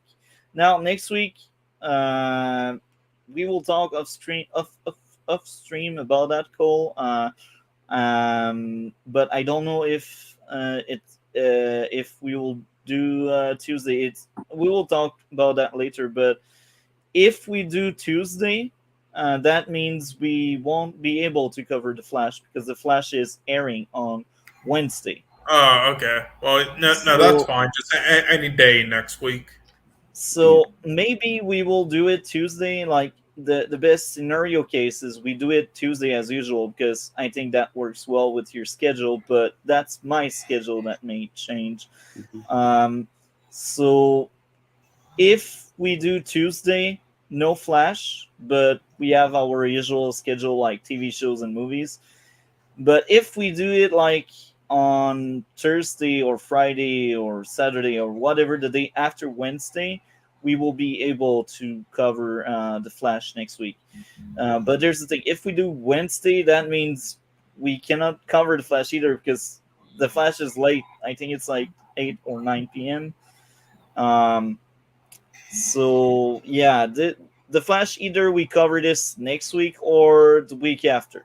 Uh, I mean, there's again, if you want to move the days to Wednesday and different uh, time and whatnot, that's fine. Yeah, that's I, cool. as I said, we will talk about that after the Yeah, stream. yeah, we'll talk about it So after, sure. Okay. so thank you very much again, DC. That was very fun. As I said, you are invited, All and we right. will give you the list, and we will invite you again. Yeah. All right. It was Have a good. good one. Yeah. All right. Bye. Take care. So, on the big topic now, Constantine. Yeah, you said it was mediocre, so Yeah, I was kind of disappointed, honestly, because it feels terrible. I was going to have fun roasting it, or if it was good, then sure. But mediocre, so just now, it's just another one of those forgettable shows for me. I don't remember too much. But yeah, but as you said, though, the actor did a great job. He did. he carried the show on his shoulders. Yes, and there was one thing I really appreciated about the show. So again, in the film, I thought the film was also just kind of below average, but more enjoyable. But the one thing, I mean, that wasn't very good about it is, yeah, it just wasn't really Constantine. It kind of didn't do the source material well. So seeing the source material done a bit better, at least with like the actor, was interesting. There was also some controversy though about like the lack of smoke in scenes. What did you Yeah. think about that? Uh to be honest, I don't mind that. I think it's ridiculous to create controversy over that because people smoke in real life. Let's be honest, smoker exists, even if it's really bad. Like my grandparent, they're both dying because of that shit, and like I'm the first person that is against smoking and stuff, but that's a part of real life. So I don't mind if it's in media and stuff. I just don't understand how people are sensitive over it and how people wants to create drama and conflict over that. Like I hate smoking. Like I won't defend smoking, but it's part of life, and people should stop being snowflake about that. So the fact that he is not smoking that much, I don't mind it. If he smokes, that's fine by me. If he doesn't smoke, that's also kind of fine by me. But we still see him around sometime with a cigarette. But here's the thing: it's still some kind of controversy around it. Like people want to limit the usage of tobacco and stuff. So, like, for me, it was enough. Like, it was clear sometimes he was smoking and others he wasn't. Now, uh, there's like some kind of thing where in Legends of Tomorrow, which is a really bad show in later season, Constantine is back as a series regular for 3 seasons, and there he was smoking much more. And I won't spoil anything because we will actually cover the show, even if the last few seasons were not that great. I do think the first 3 seasons are really strong and worth watching, and Yeah. season 4, 5, and 6 are really bad. But there's the thing: Constantine is there as a series regular. So I mean, even if did you watch the Batwoman episode with him? The one Batwoman episode. yeah, well, that was actually part of the crossover. So yes, I've seen like everything Arrowverse related, and yeah, I've seen him. Like Constantine is, I think, was well done. Like even in Legends of Tomorrow 6th season, which is almost rock bottom TV. his storyline was amazing in that season. I think that was his best season in Legends of Tomorrow. And it's just sad because the other plot, they suffer a lot. The other episode, like when he's not the focus, things go wrong. That's what happened.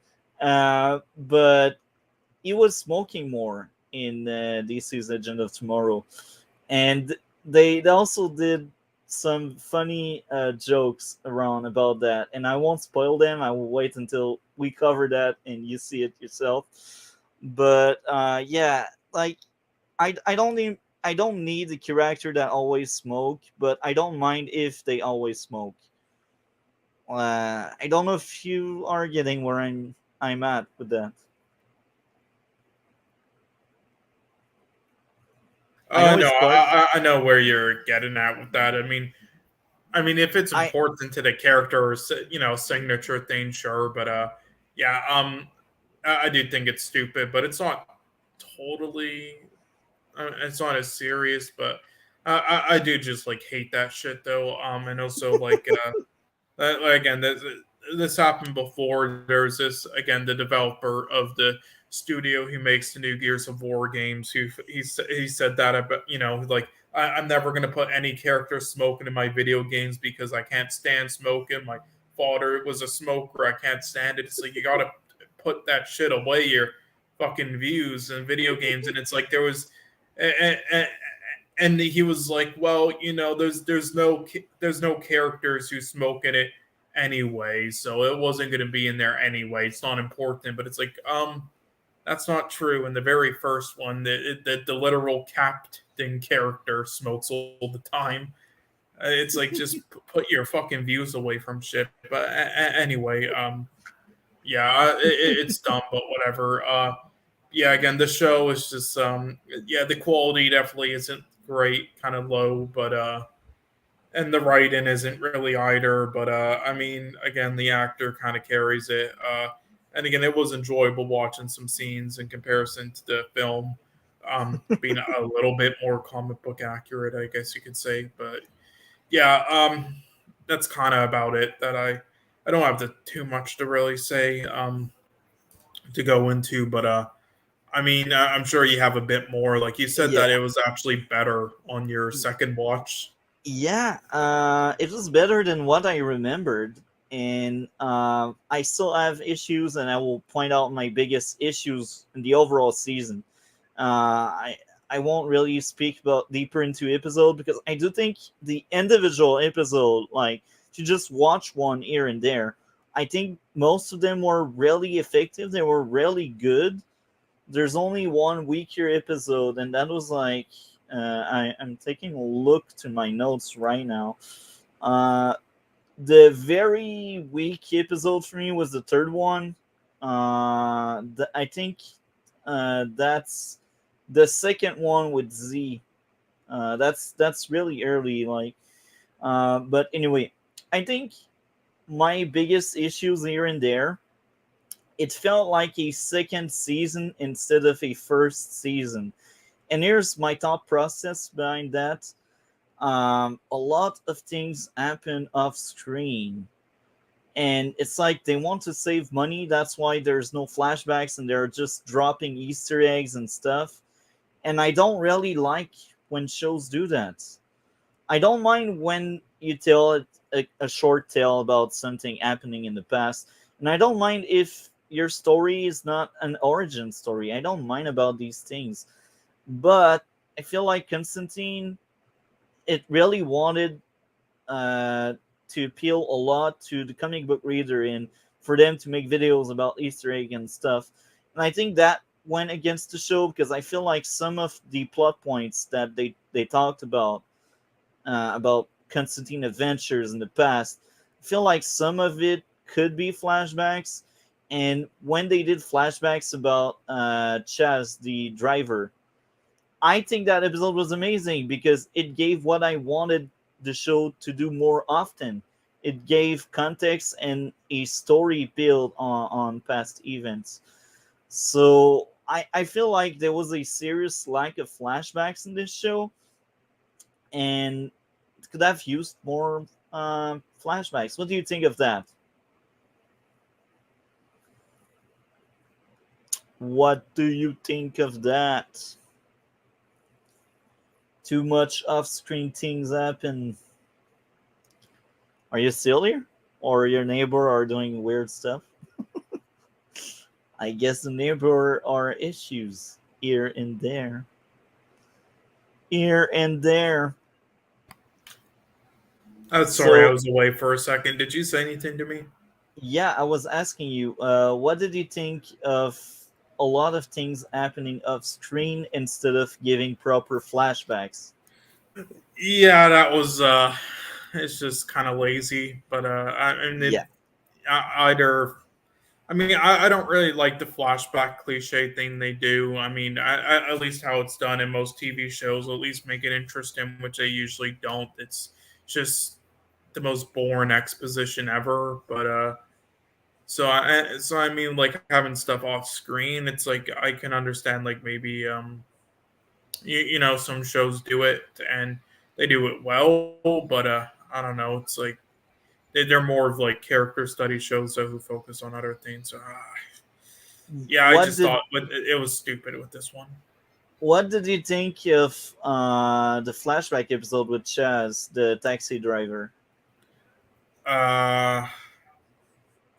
Which episode number was that again? I think it was I think it was in the middle. Let me take a look to it. I think it was like okay. I'm looking into it right now. Oh yeah, it was episode 10. Okay, The episode where Chaz's daughter was under the control or the influence of a demon. I see. Yeah, I would say it's one. Oh, okay, it was that one. Okay, Chaz well, basically explained why when he dies he is still around. Okay, well, I would say it's. I wouldn't say it's one of my least favorites or one of my favorites. I would say that's kind of more in the middle for me, that episode. That one, I guess I looked it up online. It tends to either be a lot of people's favorite or other way around, I guess, with what they did in it. But me, I don't know. Honestly, with like my favorite episodes would probably be just the probably episode 8 and 9 would probably be my favorite episodes out of the show. Me too, man. Nine for me. That 9 was amazing. When he was controlled by the demon, wow, that was golden. And I remember seeing that like 8 years ago, 9 years ago when the show came out. And that was like when they took a break. Like they took a break when John was basically shot. And I was like, no, why are you taking your winter break there? And I was so excited to see the show coming back. That was like my favorite time in the show, like the first time I've seen the show. And it's still one of my favorite arcs in this season. This season has a lot to offer, despite not being the best show out there. I still think it has a lot to offer. Now, with my first issue out, that was like too much thing happening off screen. I also point out like a flashback, but that's just repeating myself there. Now, magic. Everything has a price. That's like the biggest rule about magic in this universe. And I like that rule a lot. There's the thing. I feel like that's the only rule. Because they don't really expand enough, for me at least, on magic and the limits. Like, okay, everything has a cost. Tell me more about that. Like, can you just do whatever you want or whatever the plot wants you to do with magic? Like, I feel like sometimes magic was somewhat decent when they tried to explain it, but other times I was like, it's just for the plot to happen. How did you feel about the magic in the show overall? I didn't really like the magic at all. Okay. Is there any reason? I just thought it was lazy how they did it. Yeah. Yeah. And Did you think it was kind of inconsistent, the magic, or? Yeah, yeah. That's why I say they don't really explain well the limitation of said spell. They just tell you, oh yeah, everything has a cost. So I think sometimes the magic worked well, but they didn't explain enough for me, and they just let the magic do whatever the plot wants it to do. Yeah, same. Like the demon stuff, I kind of like the way they explained it when episode 8 and 9. How they told us, yeah, the demon may take over, and he basically did the pact with him, and they need an exorcist to like take away the demon from John. That was like peak magic for me in that season. Uh, but in other places, it's not really well explained. I like Chaz's magic on that kind of spell that protects him and that makes him having more than one life. That's very interesting. I think that kind of spell is well explained, and yeah, that's my overall thought on the magic stuff. Now, another issue that could go against the show for me: very repetitive formula, and I feel like some episodes break the formula. Like the episode where Manny is strapped into a human body, I liked a lot of that episode.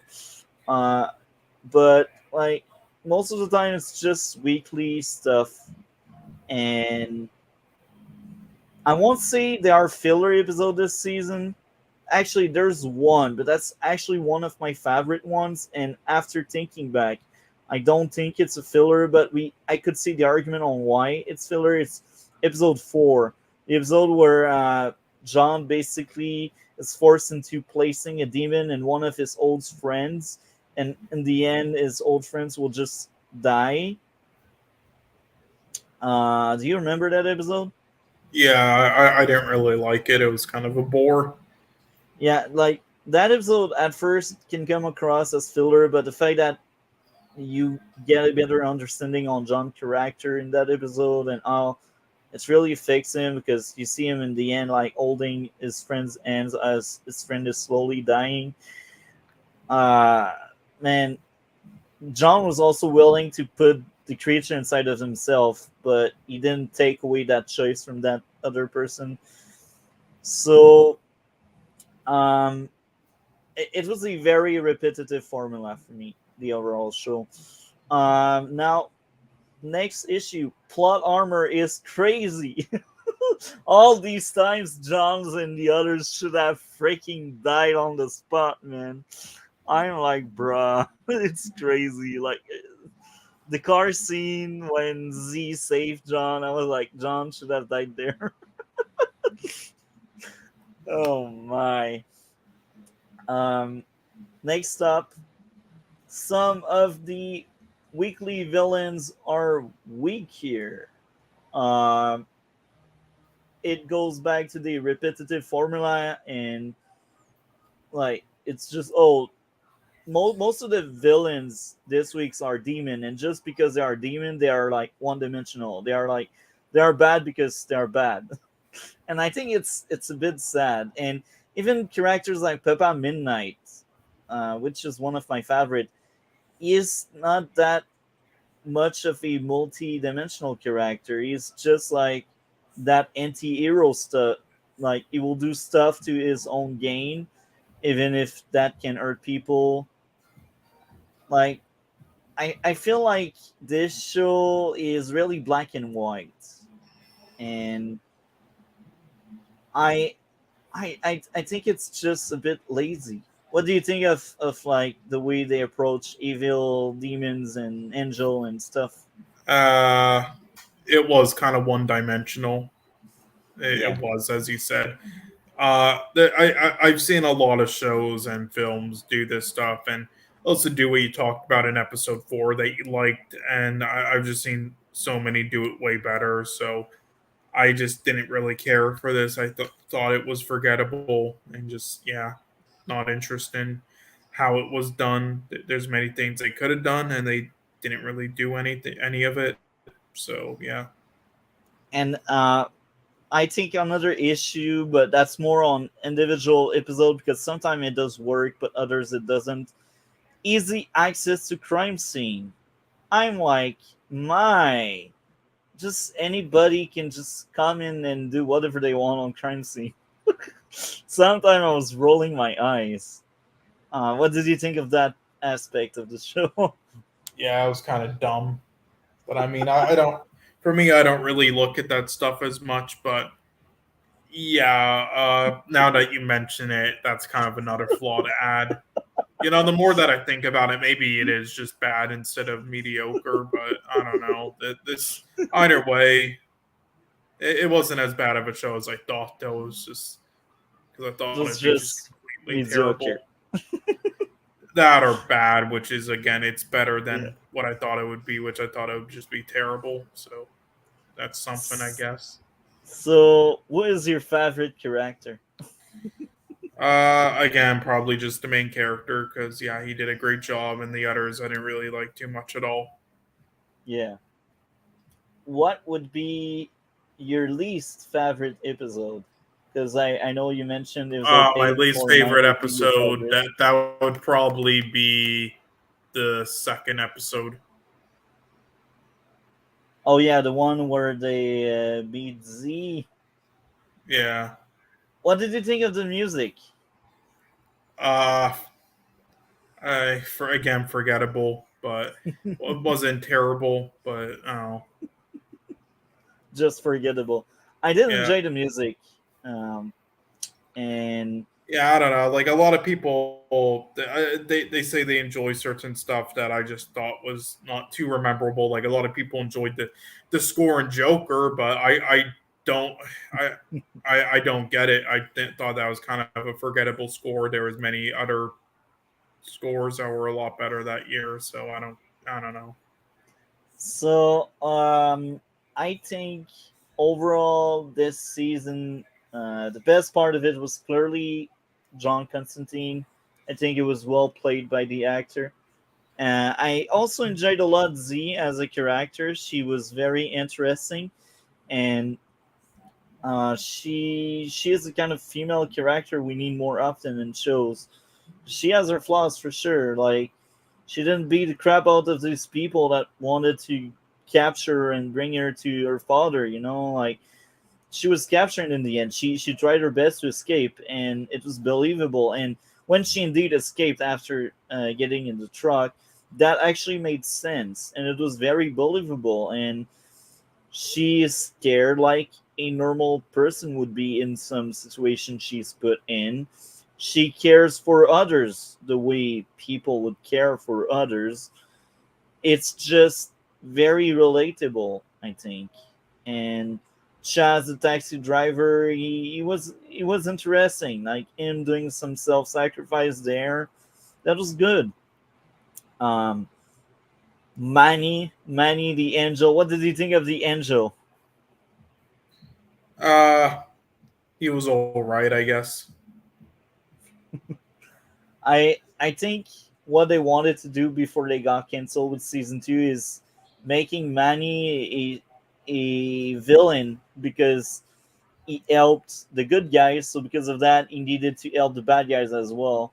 That's my guess on what they wanted to do, and that's also why he probably burned the map in episode 12. He told John, "Yeah, I burned the map because guys need to be independent and work on yourself." But maybe the true reason is he's also working for the villains. That's also Yeah, why. that would have been sort of interesting, sure. Yeah, it's so sad. It has no true closure. So yeah, I think this season should deserve a 7.5 out of 10 for me. It's a bit above average. It's just average. I was very entertained by it, and it was much better than what I remembered. Uh, Constantine, man, is the best part of the show. What would be your grade? Um, Probably a around a 4 out of 10 or a 3.5. So yeah, again, that's for Okay. me is below average. So, but Yeah, I wasn't as I was like going into this expecting like a 2 or a 2.5 out of 10 show where everything is just like it's just like fucking pure flicks level trash. That's just the actors salvaging it, but yeah. Also, I will say, okay, so there was something. You might have been wondering why I wasn't even talking too much during that segment. Okay, so there was something that came up, and I was on the phone for a little bit talking. So I need to go outside and like do something for like 5 minutes. So if you can hold the stream for like 5 minutes, that would be good, and then we can move on to the next topics. Okay, perfect. So let's try to hold the stream for 5 minutes. I will mark down where we are right now. So 150 to 5500. Constantine 2015 TV show. And now Cole is gone. Gone for now. Cole's little break. So, it's the first time I'm using StreamYard, and I think it's kind of easier than what I thought it would be, and it's working well. I enjoy StreamYard a lot. I wished I learned how to use that before. Um, so yeah, in the future, this is how the podcast will look like. Um, because now I know how to make it work, and it's not very hard. It's actually very easy. Um, so we are waiting for Cole. In the meantime, I try to find something about the Flash season 9. So the one synopsis. Okay. Oh my. Another website that asked me to disable ad block. The ad revenue is important for some people. Okay. Let's. Okay. Next things, we will repeat that by the end for Cole to know it. Next show we cover here will be DC's Legends of Tomorrow. Even if the show overall is not my favorite, we will still cover it because Constantine appears in a later season. So just because of that, I think it's worth covering DC's Legends of Tomorrow over the podcast. And that can be fun. And it will be funny for Rose and I to just roast the show a lot. Because season 4 and 5 and 6, for the matter, are really bad. Constantine was in these seasons. It was the best part of these seasons. But yeah, I cannot wait to cover that with Cole. I really hope he will enjoy at least the first 3 seasons the same way as I did. We will start the next topic once Cole is back. And the next topic will be everything, everywhere, all at once is the next topic once Cole is back. 2-3 minutes. We will also cover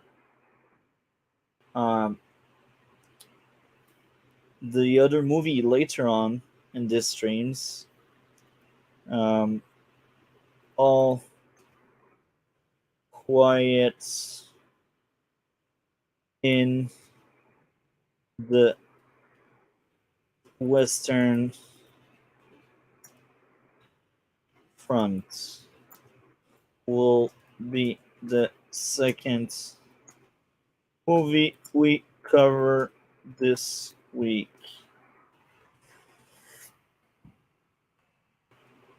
So, yeah, this is the plan. I think we will also cover one individual episode of Arrow next week. The episode Haunted, the episode where Matt Trey and John Constantine appeared in. And we will cover that because we just covered the Constantine TV show. And I do think that was the only good episode of Arrow 4th season. Undead 4x5.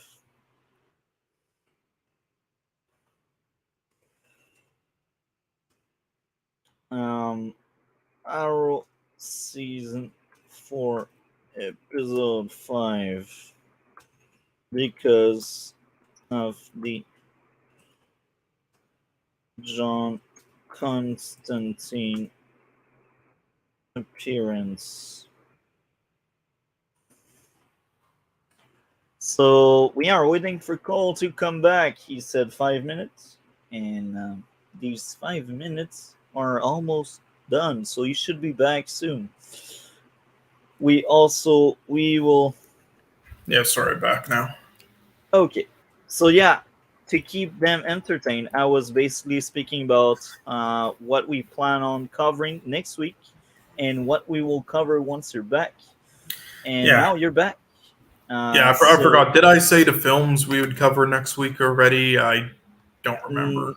Not yet. I think we will speak about that by the end of the stream, and you will also send them to me through Discord, because even if now we can use StreamYard, I think Discord is very easy to use for communication.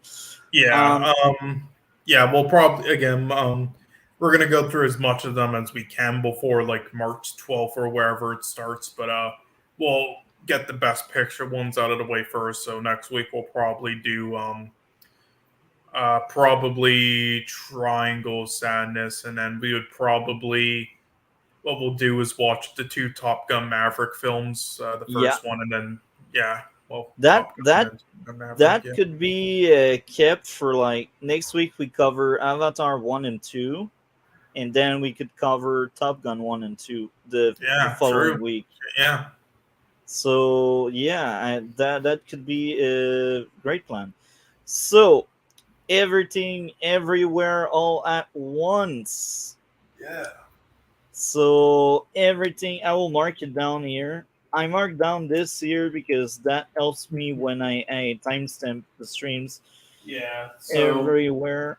Basically, since we're going through all of them now, some of them that get nominated each year are subtitle films or partly subtitle films, and we're not going to watch all of them, especially because the other ones that are in subtitles or in other languages, they only got one nominee this year, which was for an international film, and none of the others are going to win over the other one we watched. So we're not going to watch those, although I'm kind of shocked that Decision to Leave got nothing at the Oscars. So, but anyway, so these were the only 2. So I thought this week which we'll talk about the other one after this. But I thought we'll get these out of the way first, because I know Multi-Topic doesn't really like watching subtitle films. So but luckily though, the other one did have a dub, which was actually well received, even though dubs for live action I hate, but this one was well received. So I thought, okay, we'll do that. And then for this one, it was only around like 30% of the film or something, or like 25%. So it wasn't too bad. So so for me personally though, I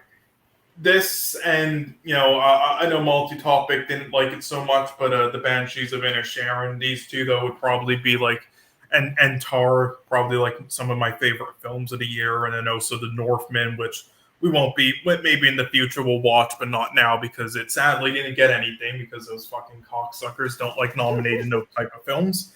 But anyway, but yeah, this got the most nominees at the Oscars, and it's probably my favorite film of the year. I love the comedy aspects of it. I love the action aspects. I love it, the dramatic elements, the emotional elements. Like, God, like the ending, near the end, God, it just made me tear up, honestly. And it's like certain moments, and yeah, and yeah, I really liked how when I saw it, like I was going through some shit, and it really helped me through some tough times, and just teaching you, like, like there's always something worth living for in life, no matter what, and Yeah. and yeah, I really enjoyed this. And once again, we watched The Goonies the other day again. Yeah, so the Asian kid in it, yeah, what was his name? Ki Hua Kwan, I believe you pronounce it. Yeah, again, had to kind of retire from acting because as an Asian American, got pretty much no roles outside of that, and then the Indiana Jones as Short Round. So, but then 30 years later, returns, and this is his first role in films on return, and he did, in my opinion, an amazing job, and he's probably going to win the Oscar, and I think it's well deserved. He was definitely amazing in this. Michelle Yeoh, amazing as well. James Hahn, amazing as well. He was like the old father character in the wheelchair, and yeah, interesting fact about him. Again, he's like 94 years old. He holds the Guinness World Record for the most acting credits in history, which is pretty impressive, especially for an Asian American, because since he was limited with roles at the time, he took a lot of roles that were only like 10 minutes in films and stuff. So yeah, he holds the record for that. But yeah, he played some pretty classic characters. Like I know he played the villain in like Big Trouble in Little China and stuff. But yeah, so that's cool to see. And then Jamie Lee Curtis was great as well. Pretty sure she got a nominee as well for supporting actress. The daughter character, Stephanie Sue, however you pronounce her name, yeah, she got a nominee as well for supporting actress. She was great as well. The whole cast was, and yeah, again, the action, they tried really, they with the karate and the chemistry there, the fight choreography, I thought they did a great job with all that. And again, with the humor, was just great. And the cinematography, I thought was excellent. The editing, I thought was excellent. The music was really impressive to me because with all the shit going on and the different like universes leaping and shit, they had to change up like the music in each one. Yeah. Have it be different. So to do that and then have it all connect though the music still where it flows is really impressive. And yeah, this is a better multiverse film than Multiverse of Madness. I can say that right now. But yeah, I really loved it. Again, I could keep talking on about it, but I'm not going to. But yeah, I really love this film personally, and just how it's made, and all the messages in it and everything. I really did love it, and yeah, so I'm interested to see what you thought, though. I don't know if you thought the same or whatnot, but I mainly just want to know, though, what were I can't. It was like around 30% subtitles. How much did they bother you? A lot. Okay. Again, luckily, this is the only film we're watching with subtitles, so yeah. I just wanted to get it out of the way. Yeah. But, yeah. I still like the movie, but I just hate it when I need to read in the bottom part of the screen the subtitle, because I feel like it takes away a bit of my enjoyment, because my focus is not on what's going on the screen, but what's written on the screen.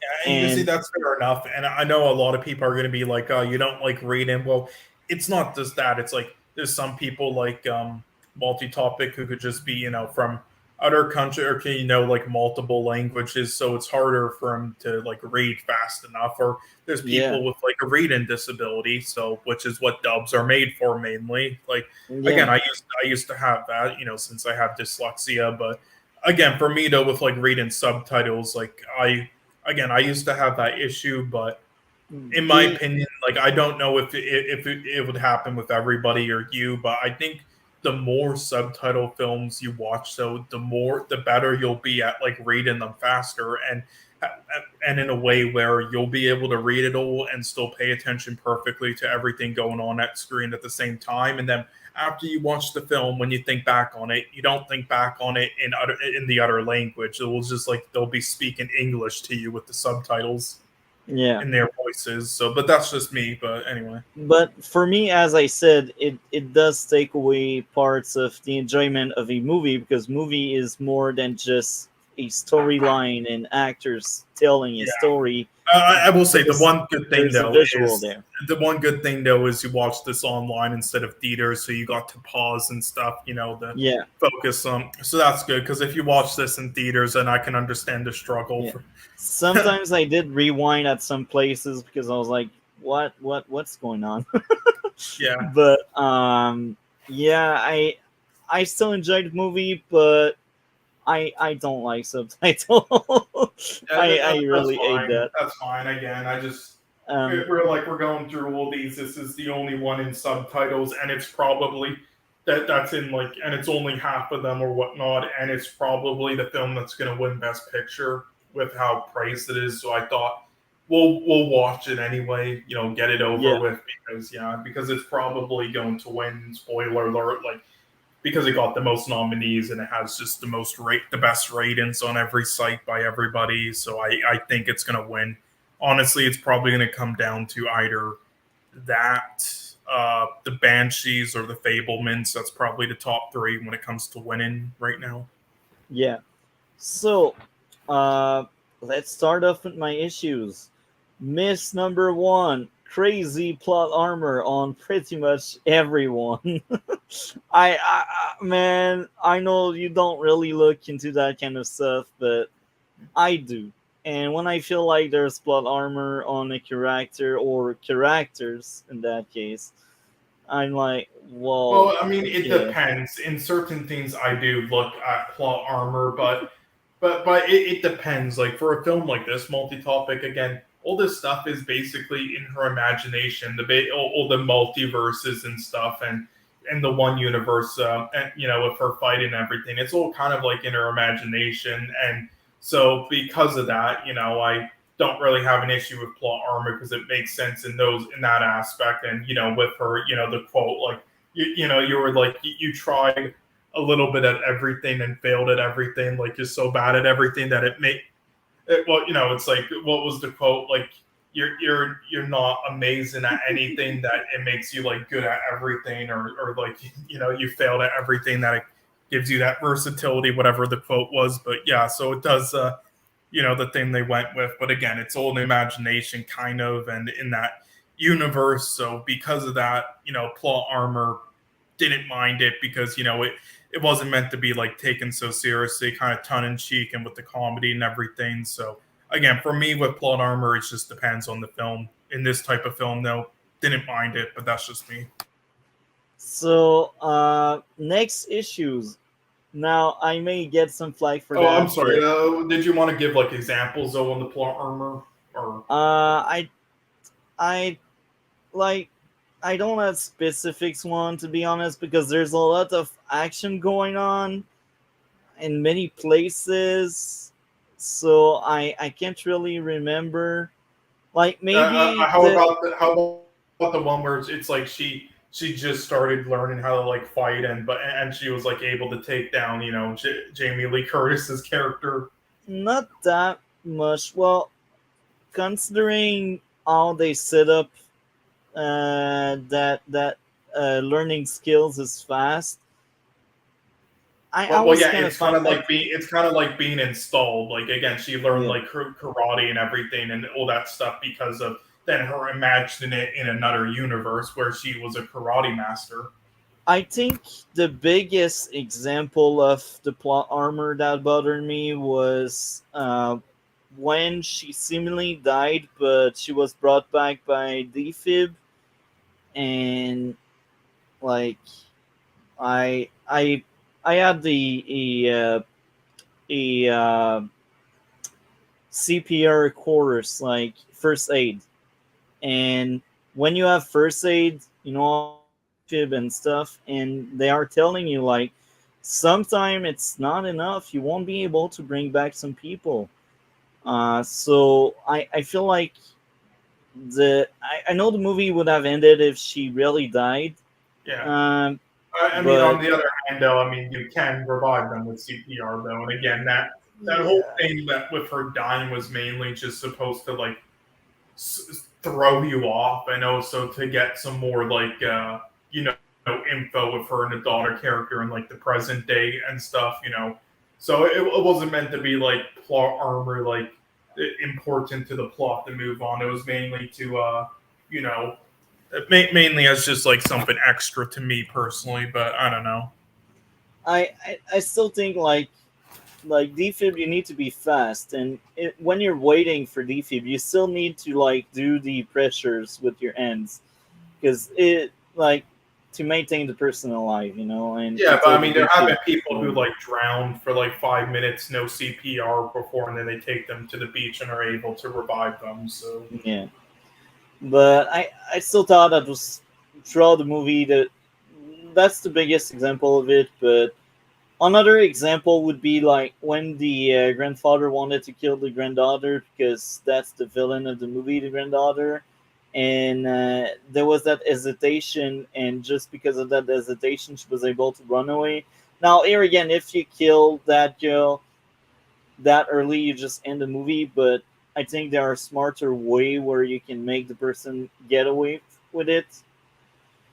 But here again, that's just me nitpicking, and having issues with plot armor. Don't place your character into great danger if you know you won't kill them.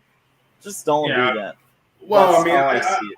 I do think it is logical for them to get away. I mean, like again, she knows all that. I mean, both of them do. So I mean, it was kind of like they both were pretty much even there. I mean, it wasn't too far fetched for me personally, but I don't know. That's just me. But anyway, so I mean, did you want to move on to your next point? We're about to. Yeah, next point. Yeah, I will say this. There was that moment where they wanted to get the lore out and the exposition out, but I think it wasn't adequate the moment they decided that they are on the run, but yet they take their time for storytelling instead of running away. Now, it's some kind of trope in a lot of movies. It's not the only movie I find guilty of that. I'm all in for like having lore and interesting story points. It's important in a movie, but I feel like where you place that is where it matters. And when there was that emergency of them running away, they just decided to hide behind a desk and speak about the lore. I'm like, is it really the good moment for that? Well, I mean, I think they were kind of like running like prior to that scene, they did run a far distance, and then they were just like, let's take a break. So I don't think it was more like stopping for exposition. And then that exposition happened because, she was like dazing off, and he was like, don't do that or you're going to like die thinking about the past, which is also another, cool message. Like, don't think about the past. Like, just think about, for many reasons. But and then it later happened in the film with her doing that, and also the multiverses. But I mean, that's what I got out of it. And again, even if that was the case, though, I mean, once again, for me personally, since this is just how I think. Again, as long as it's not too stupid, like if it's trying to be like comedic as well, like since this is also a comedy, like I don't mind too much as long as it isn't like distractingly dumb, like, and it's at least like a well done scene. Like for Looper, like some plot holes in that is distractingly dumb. I don't know if you ever saw that film. It's a Ryan Johnson film. It sounds familiar. I think I've heard of it. It has Joseph Gordon-Levitt and Bruce Willis in it. It's a time type film with like Bruce Willis as his future self. Yeah, I'm sure you have, but again, it's a pretty good film, but there are plot holes in it, and it's like I get it. Time is always going to be plot holes, but Jesus, the level of plot holes in that is like, but anyway, yeah. I think I've seen it many years ago. This is an old movie, yes, like Yeah, I was 2000 trying, like, ish. yeah, like from around 2012 or something. Yeah, I think I've seen it. Yeah, but So something like that would distract me. But anyway, carry on though. next up, now I will say this: I like the ending, but I felt like the pacing in the back half of the movie was a bit too slow for me. I feel like they action packed the start of the movie to get you hooked, and then they dump on you all of the lore and exposition and like parts of the story plots and parts of the story of each character, like everything after the action. And I feel like if they spaced out more the action and the story, the movie could have been better. But here again, I like the ending. I'm just not a fan of how they paced everything. And I feel like the start of the movie, like the moment where she realized she can flip flap dimension, and the first like chase, like feels like there's a 20 to 30 minutes of nonstop action, then a bit of exposure and exposition and story, and then you get a 5 minutes of action, and then more lore, and then a bit more action, and then story, story, story, story, story. Where's the action, you know? And the fact that we got so much action early in the movie and not that much in the middle or the end, I was kind of bothered by it. Maybe I dig too deep, but that's all I felt toward that movie. Even if I like the ending, I feel like it wasn't executed in a way I thought was the best. I mean, I thought it was a good balance personally, and again with the message of the end. With I mean, I didn't mind. Like again, a lot of people. I don't know if you've seen the Kill Bill film, but a lot of people say about that. Like there's so much action and gore in the first, and then the second is still just as amazing in my opinion, and they both go well with each other. But just because there definitely wasn't anywhere near like the action in the first or the blood and gore kills. People were, and there wasn't like some big giant finale fight like in the the end of part one. People are like, it's so much weaker. It's like, but I don't know. I disagree, and I mainly care about the story, and I thought it was executed well as well in part one as in part two. So that's kind of like how I think about it with this film. I don't know. Yeah, but as I said, I think the ending was good. It just feels like they place all of the action at the start of the movie to get you hooked, and at the end they have all of that story that should have been told throughout the movie instead of at the same place. I mean, personally, I don't think of it like that. I think of it like, because again, it's also mainly a drama film, you know, with all those messages and stuff. And the first part of the film is like that, and then the second through like however parts of the film is then a lot of action in between, and then the last part is sort of like the very first part of the film, and with learning how to solve your issues with not fighting and stuff, but just being kind and stuff. So despite my issues, I liked a lot of this movie. This was a funny movie. That was a good mother, and she really felt like a traditional mother in modern time. So the daughter really felt like a 2023, and like she felt like a 20 years old, and the mother really felt like a mother that was raised another way, and that was part of the charm of the movie. I think the clash of cultural upbringing was very interesting. I like that a lot. The elevator scene where her husband from another dimension tells her what to do was funny. I like that. And the janitor closet chats The main character punching the woman, that was funny. Fight choreography was really good. I liked the lore. I liked the music. The main character reacting to the reveal of her daughter darker side was really good.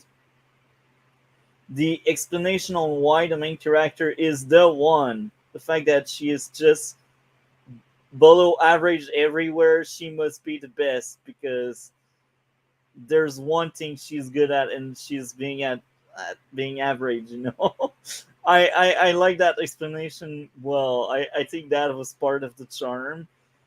Uh, the action in the movie was great. Uh, yeah, I think I don't have much to say about that movie outside of I enjoyed it.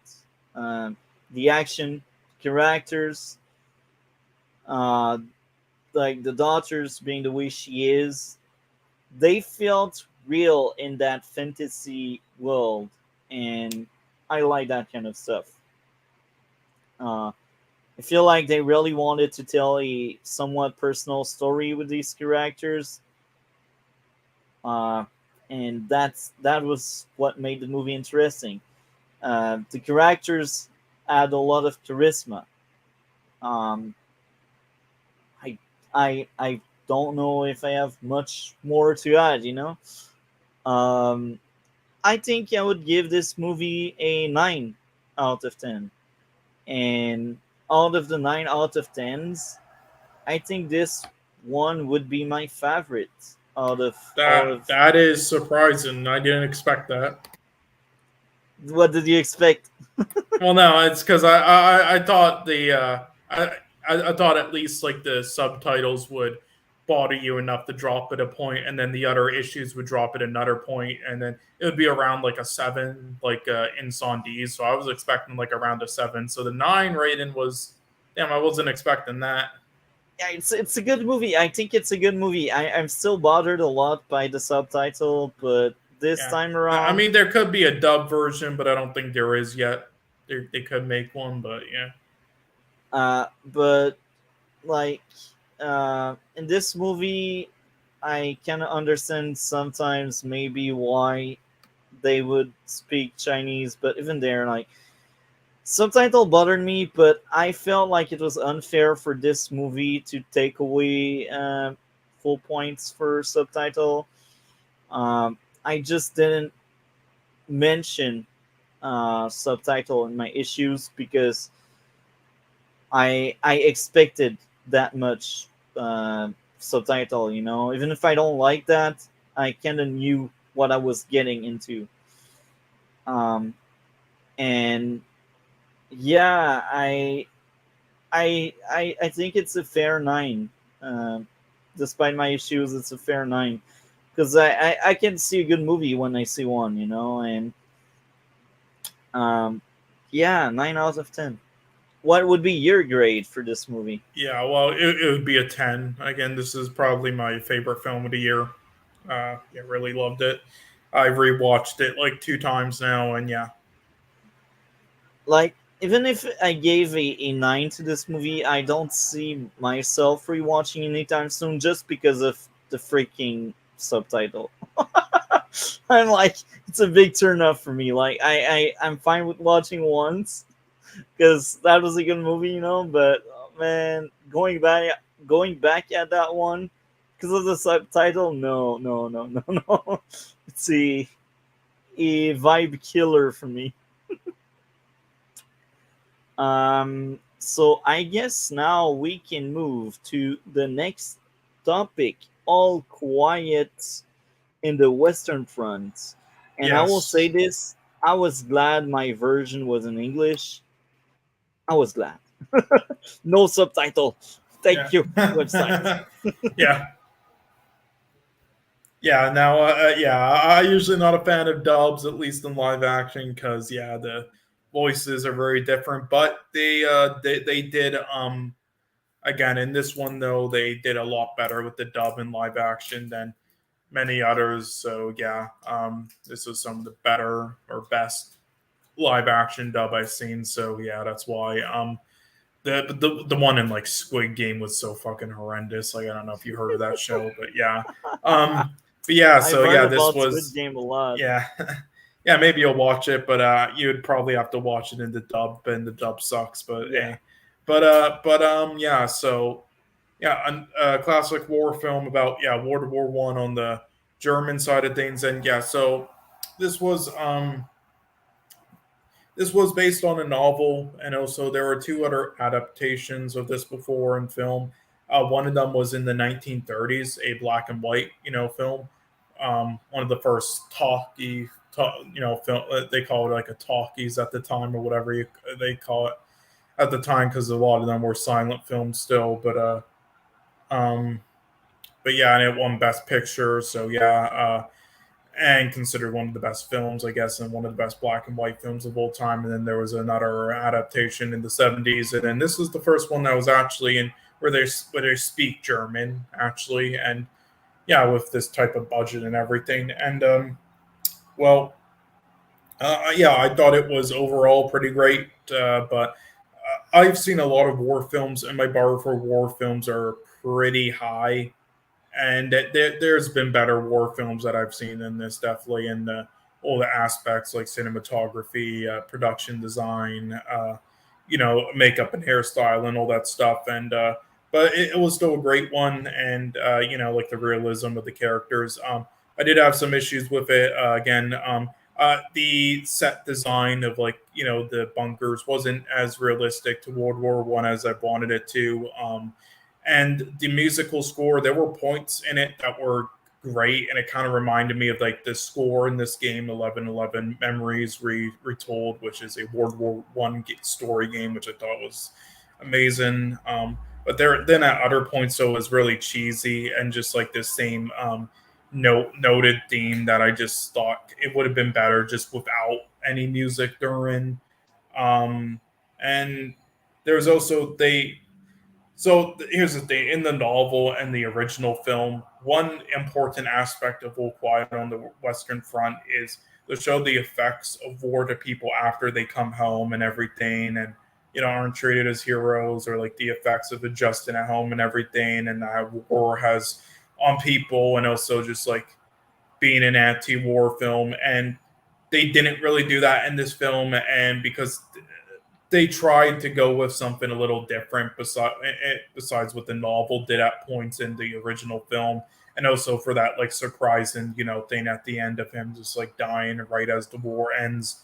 And they tried to substitute that with instead doing a different twist on it, with instead showing the effects just all purely on the battlefield, and also in like the leader's room with their discussions of things like like my son killed, he doesn't feel like a hero and stuff like that, and the effects just there, and watching all of his friends die and everything. But and there were points that it was all right, it worked, but there were other points where it was kind of lacking. It might have been better in the other aspect. Like I know there was one thing in the film where it's like he goes on leave for like a week, and then just like a break, and that was like really an important, impactful thing in the novel that they really shouldn't have left out. So I don't know, and there's other things, but overall though, it was a great film. Again, for the most part, don't have too much to say outside of that, but mixed bag with some things and some aspects, but overall, pretty great. So what did you think about it? I had a blast. I liked that movie a lot. I had two issues. The first one would be the guy at the farm cannot freaking aim. He shot like 4 times and no bullet hit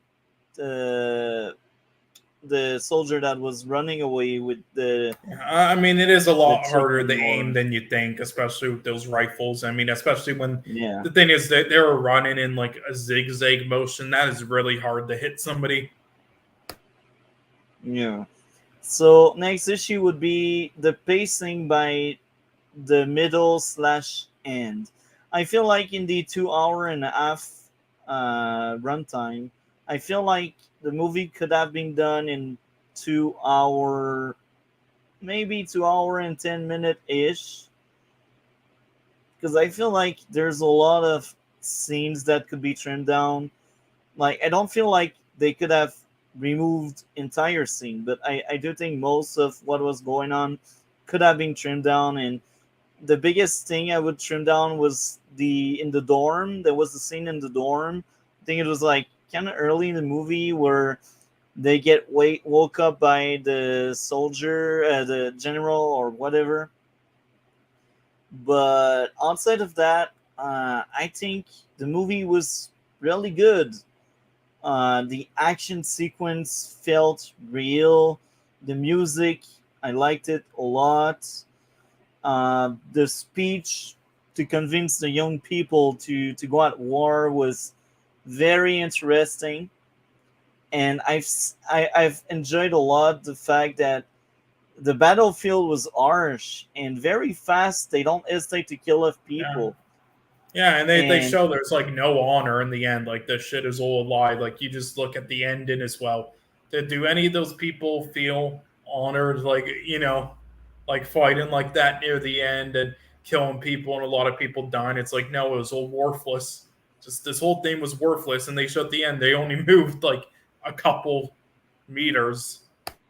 yeah, and I also enjoy the fact that this time around we are not Americans, but we are German, and I think this is interesting. I haven't seen that many war movies. Uh, I can't remember the last one I've seen. I've seen Private Ryan, Save Private Ryan, or Yeah. whatever.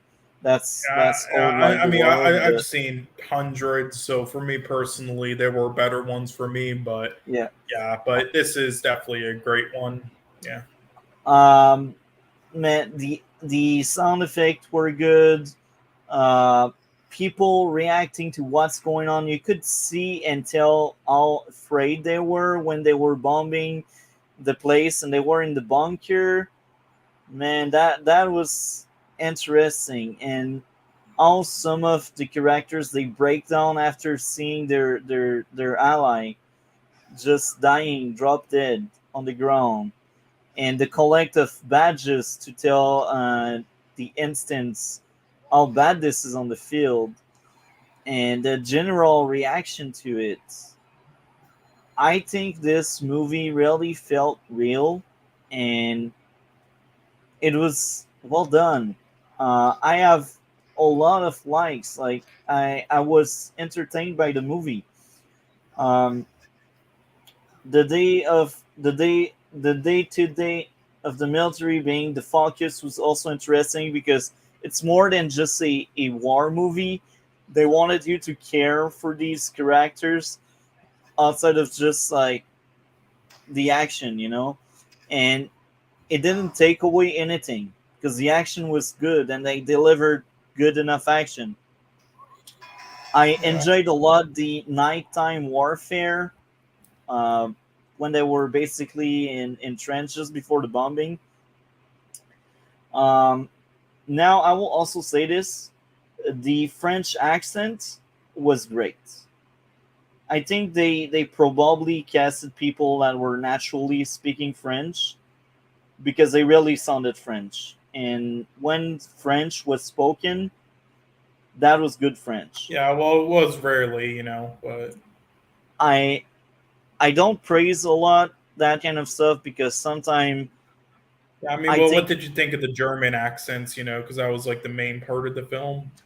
uh, the German accent. Well, I'm not deep enough into German accent and stuff. I guess the dub was good. Uh, Yeah, no, like the version I've seen was basically either English or French, and that was like the two main language. hmm And in the version I've seen, the English was fine, I guess. Um, yeah, it's just that I realized they did work well in the French accent, so that's one thing. Um, the general, all these meetings, and them saying, "Yeah, we are losing. We should like make an amnesty and like a treaty to stop this." I also enjoy the fact that there was the survivor guild well represented at some point. Um, yeah, the fight in the hole where the guy got freaking saved by someone shooting at someone that was aiming at him, and then he goes to stab the guy, and then he realized he just killed his father. Man, that was emotional. Or these scenes where Yeah. people are like, "We surrender," but these people with flamethrower, they didn't give a f. They just Yeah, and them. that happened on both sides again because Yeah, like they were made to like think both the other side are just animals. yeah, and And same I thing with think World War II as well, with the Japanese and the Americans and British as well. I I think this was well done. They didn't want to make one side look better than the other. Both sides were playing dirty and Yeah. disgusting, and And that's interesting, I you know, like because that. when we get like the German side of the war mainly, because we get these interesting, like, because we've seen a lot of like the British side and American side of these wars, and when we get the other side as well, it's like, yeah, it's really another interesting perspective too, and also shows like, yeah, both were just like similar, both just like innocent people just dragged into this. There wasn't like one just side of a bunch of evil people. And I think the start of the movie was also to tell us peer pressure was a thing. Like all that group of friends wanted to go in the army because they thought that was cool, and they became men by going in the Yeah, army. yeah, that was a common thing in World War I. They thought it was a cool thing to like Yeah, sign up, and near the end of the war, they let in a lot of like minors, like 13-year-olds, even 11-year-olds near the end on the British side and German side. yeah. I think it's because they were lacking people. That's also why they Yeah, and they were just kind of didn't forced care, and to then giving up. they just didn't care, and then the younger people were like, kids were like, yeah, it will make me look cool. Like they didn't actually understand what it was all about, and then they got there and just fuck. Like you can see it near the end, like that one kid who just got there, who survived at the end, collecting the things. Like he was definitely dragged in there late as one of the younger kids. I also liked a lot of fight choreography, even if it wasn't like ninja and like all the martial arts you can learn. Yeah, again, There, the trench scene these was are like so people. scary. These people, they are a human being, and not every human being knows how to fight. So the way they depicted fist fight and like end to end combat, I think that was well done. That was really good. The fight choreography was really good. Um, yeah, it's funny because I said I enjoyed the movie a lot, but I actually don't have that much to say. It's just that very good Yeah, movie, so and sometimes it's a good thing if you don't have too much to say, like because you're just like every aspect of it is good. It's like, you know, it's just would be repetitive, just carrying on. Like that's usually me with a lot of films I like. yeah, Like I and have more to say about the bad stuff usually. me too, me too, because you need to explain why it's bad. Yeah. I think my favorite battle was the last one in the very end, when they were about to end the war. That was like, man, that long battle scene where people die left and right, and they were eating, and then they die. Also, like the fact that in this movie they tell us all people just don't always eat on the battlefield, and like people in the trench, they didn't look like people that could sleep because you could die in these trench. So I think it was well represented. I'm not good in history, but I felt like this was well done, and I felt like it was realistic the way they depicted pretty much everything, and that was part of the charm. Um, so uh, I think I would give this movie a 9.5 out of 10. What would be your grade? I'd probably give it an 8 out of 10. That's good. So, any Yeah. closing thoughts on that war movie? No, that's about it. But yeah, so yeah, this was nominated for I believe, the second most Oscars. So yeah, I think it's going to win probably some technical, at least one or two technical awards, and it will win the international category for sure, because it's the only one that nominated for more than one and for Best Picture. So yeah, yeah, I don't think it will win Best Picture, but yeah. So, any closing thoughts on that movie? No, that's about it. Okay, so here next week, because we are done with Constantine, do you think you will be able to watch one episode of Arrow and the first season of Legends of Tomorrow? Probably, yeah. One episode of Arrow. Oh, I'm gonna write that. So Arrow, what season again are we on? Season 4, episode 5. Arrow season 4, episode 5. Okay, and then Legends of Tomorrow, First season season. 1. Yeah, Okay. season 1. Now, I say that because Legends of Tomorrow is basically the next comic book TV show we will cover.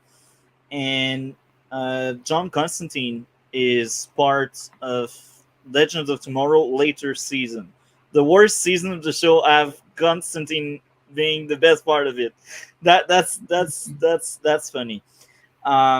So the main reason why Arrow season 4 episode 5 is important, it's because it's Constantine's first appearance in the Arrowverse, and Legends of Tomorrow is part of the Arrowverse.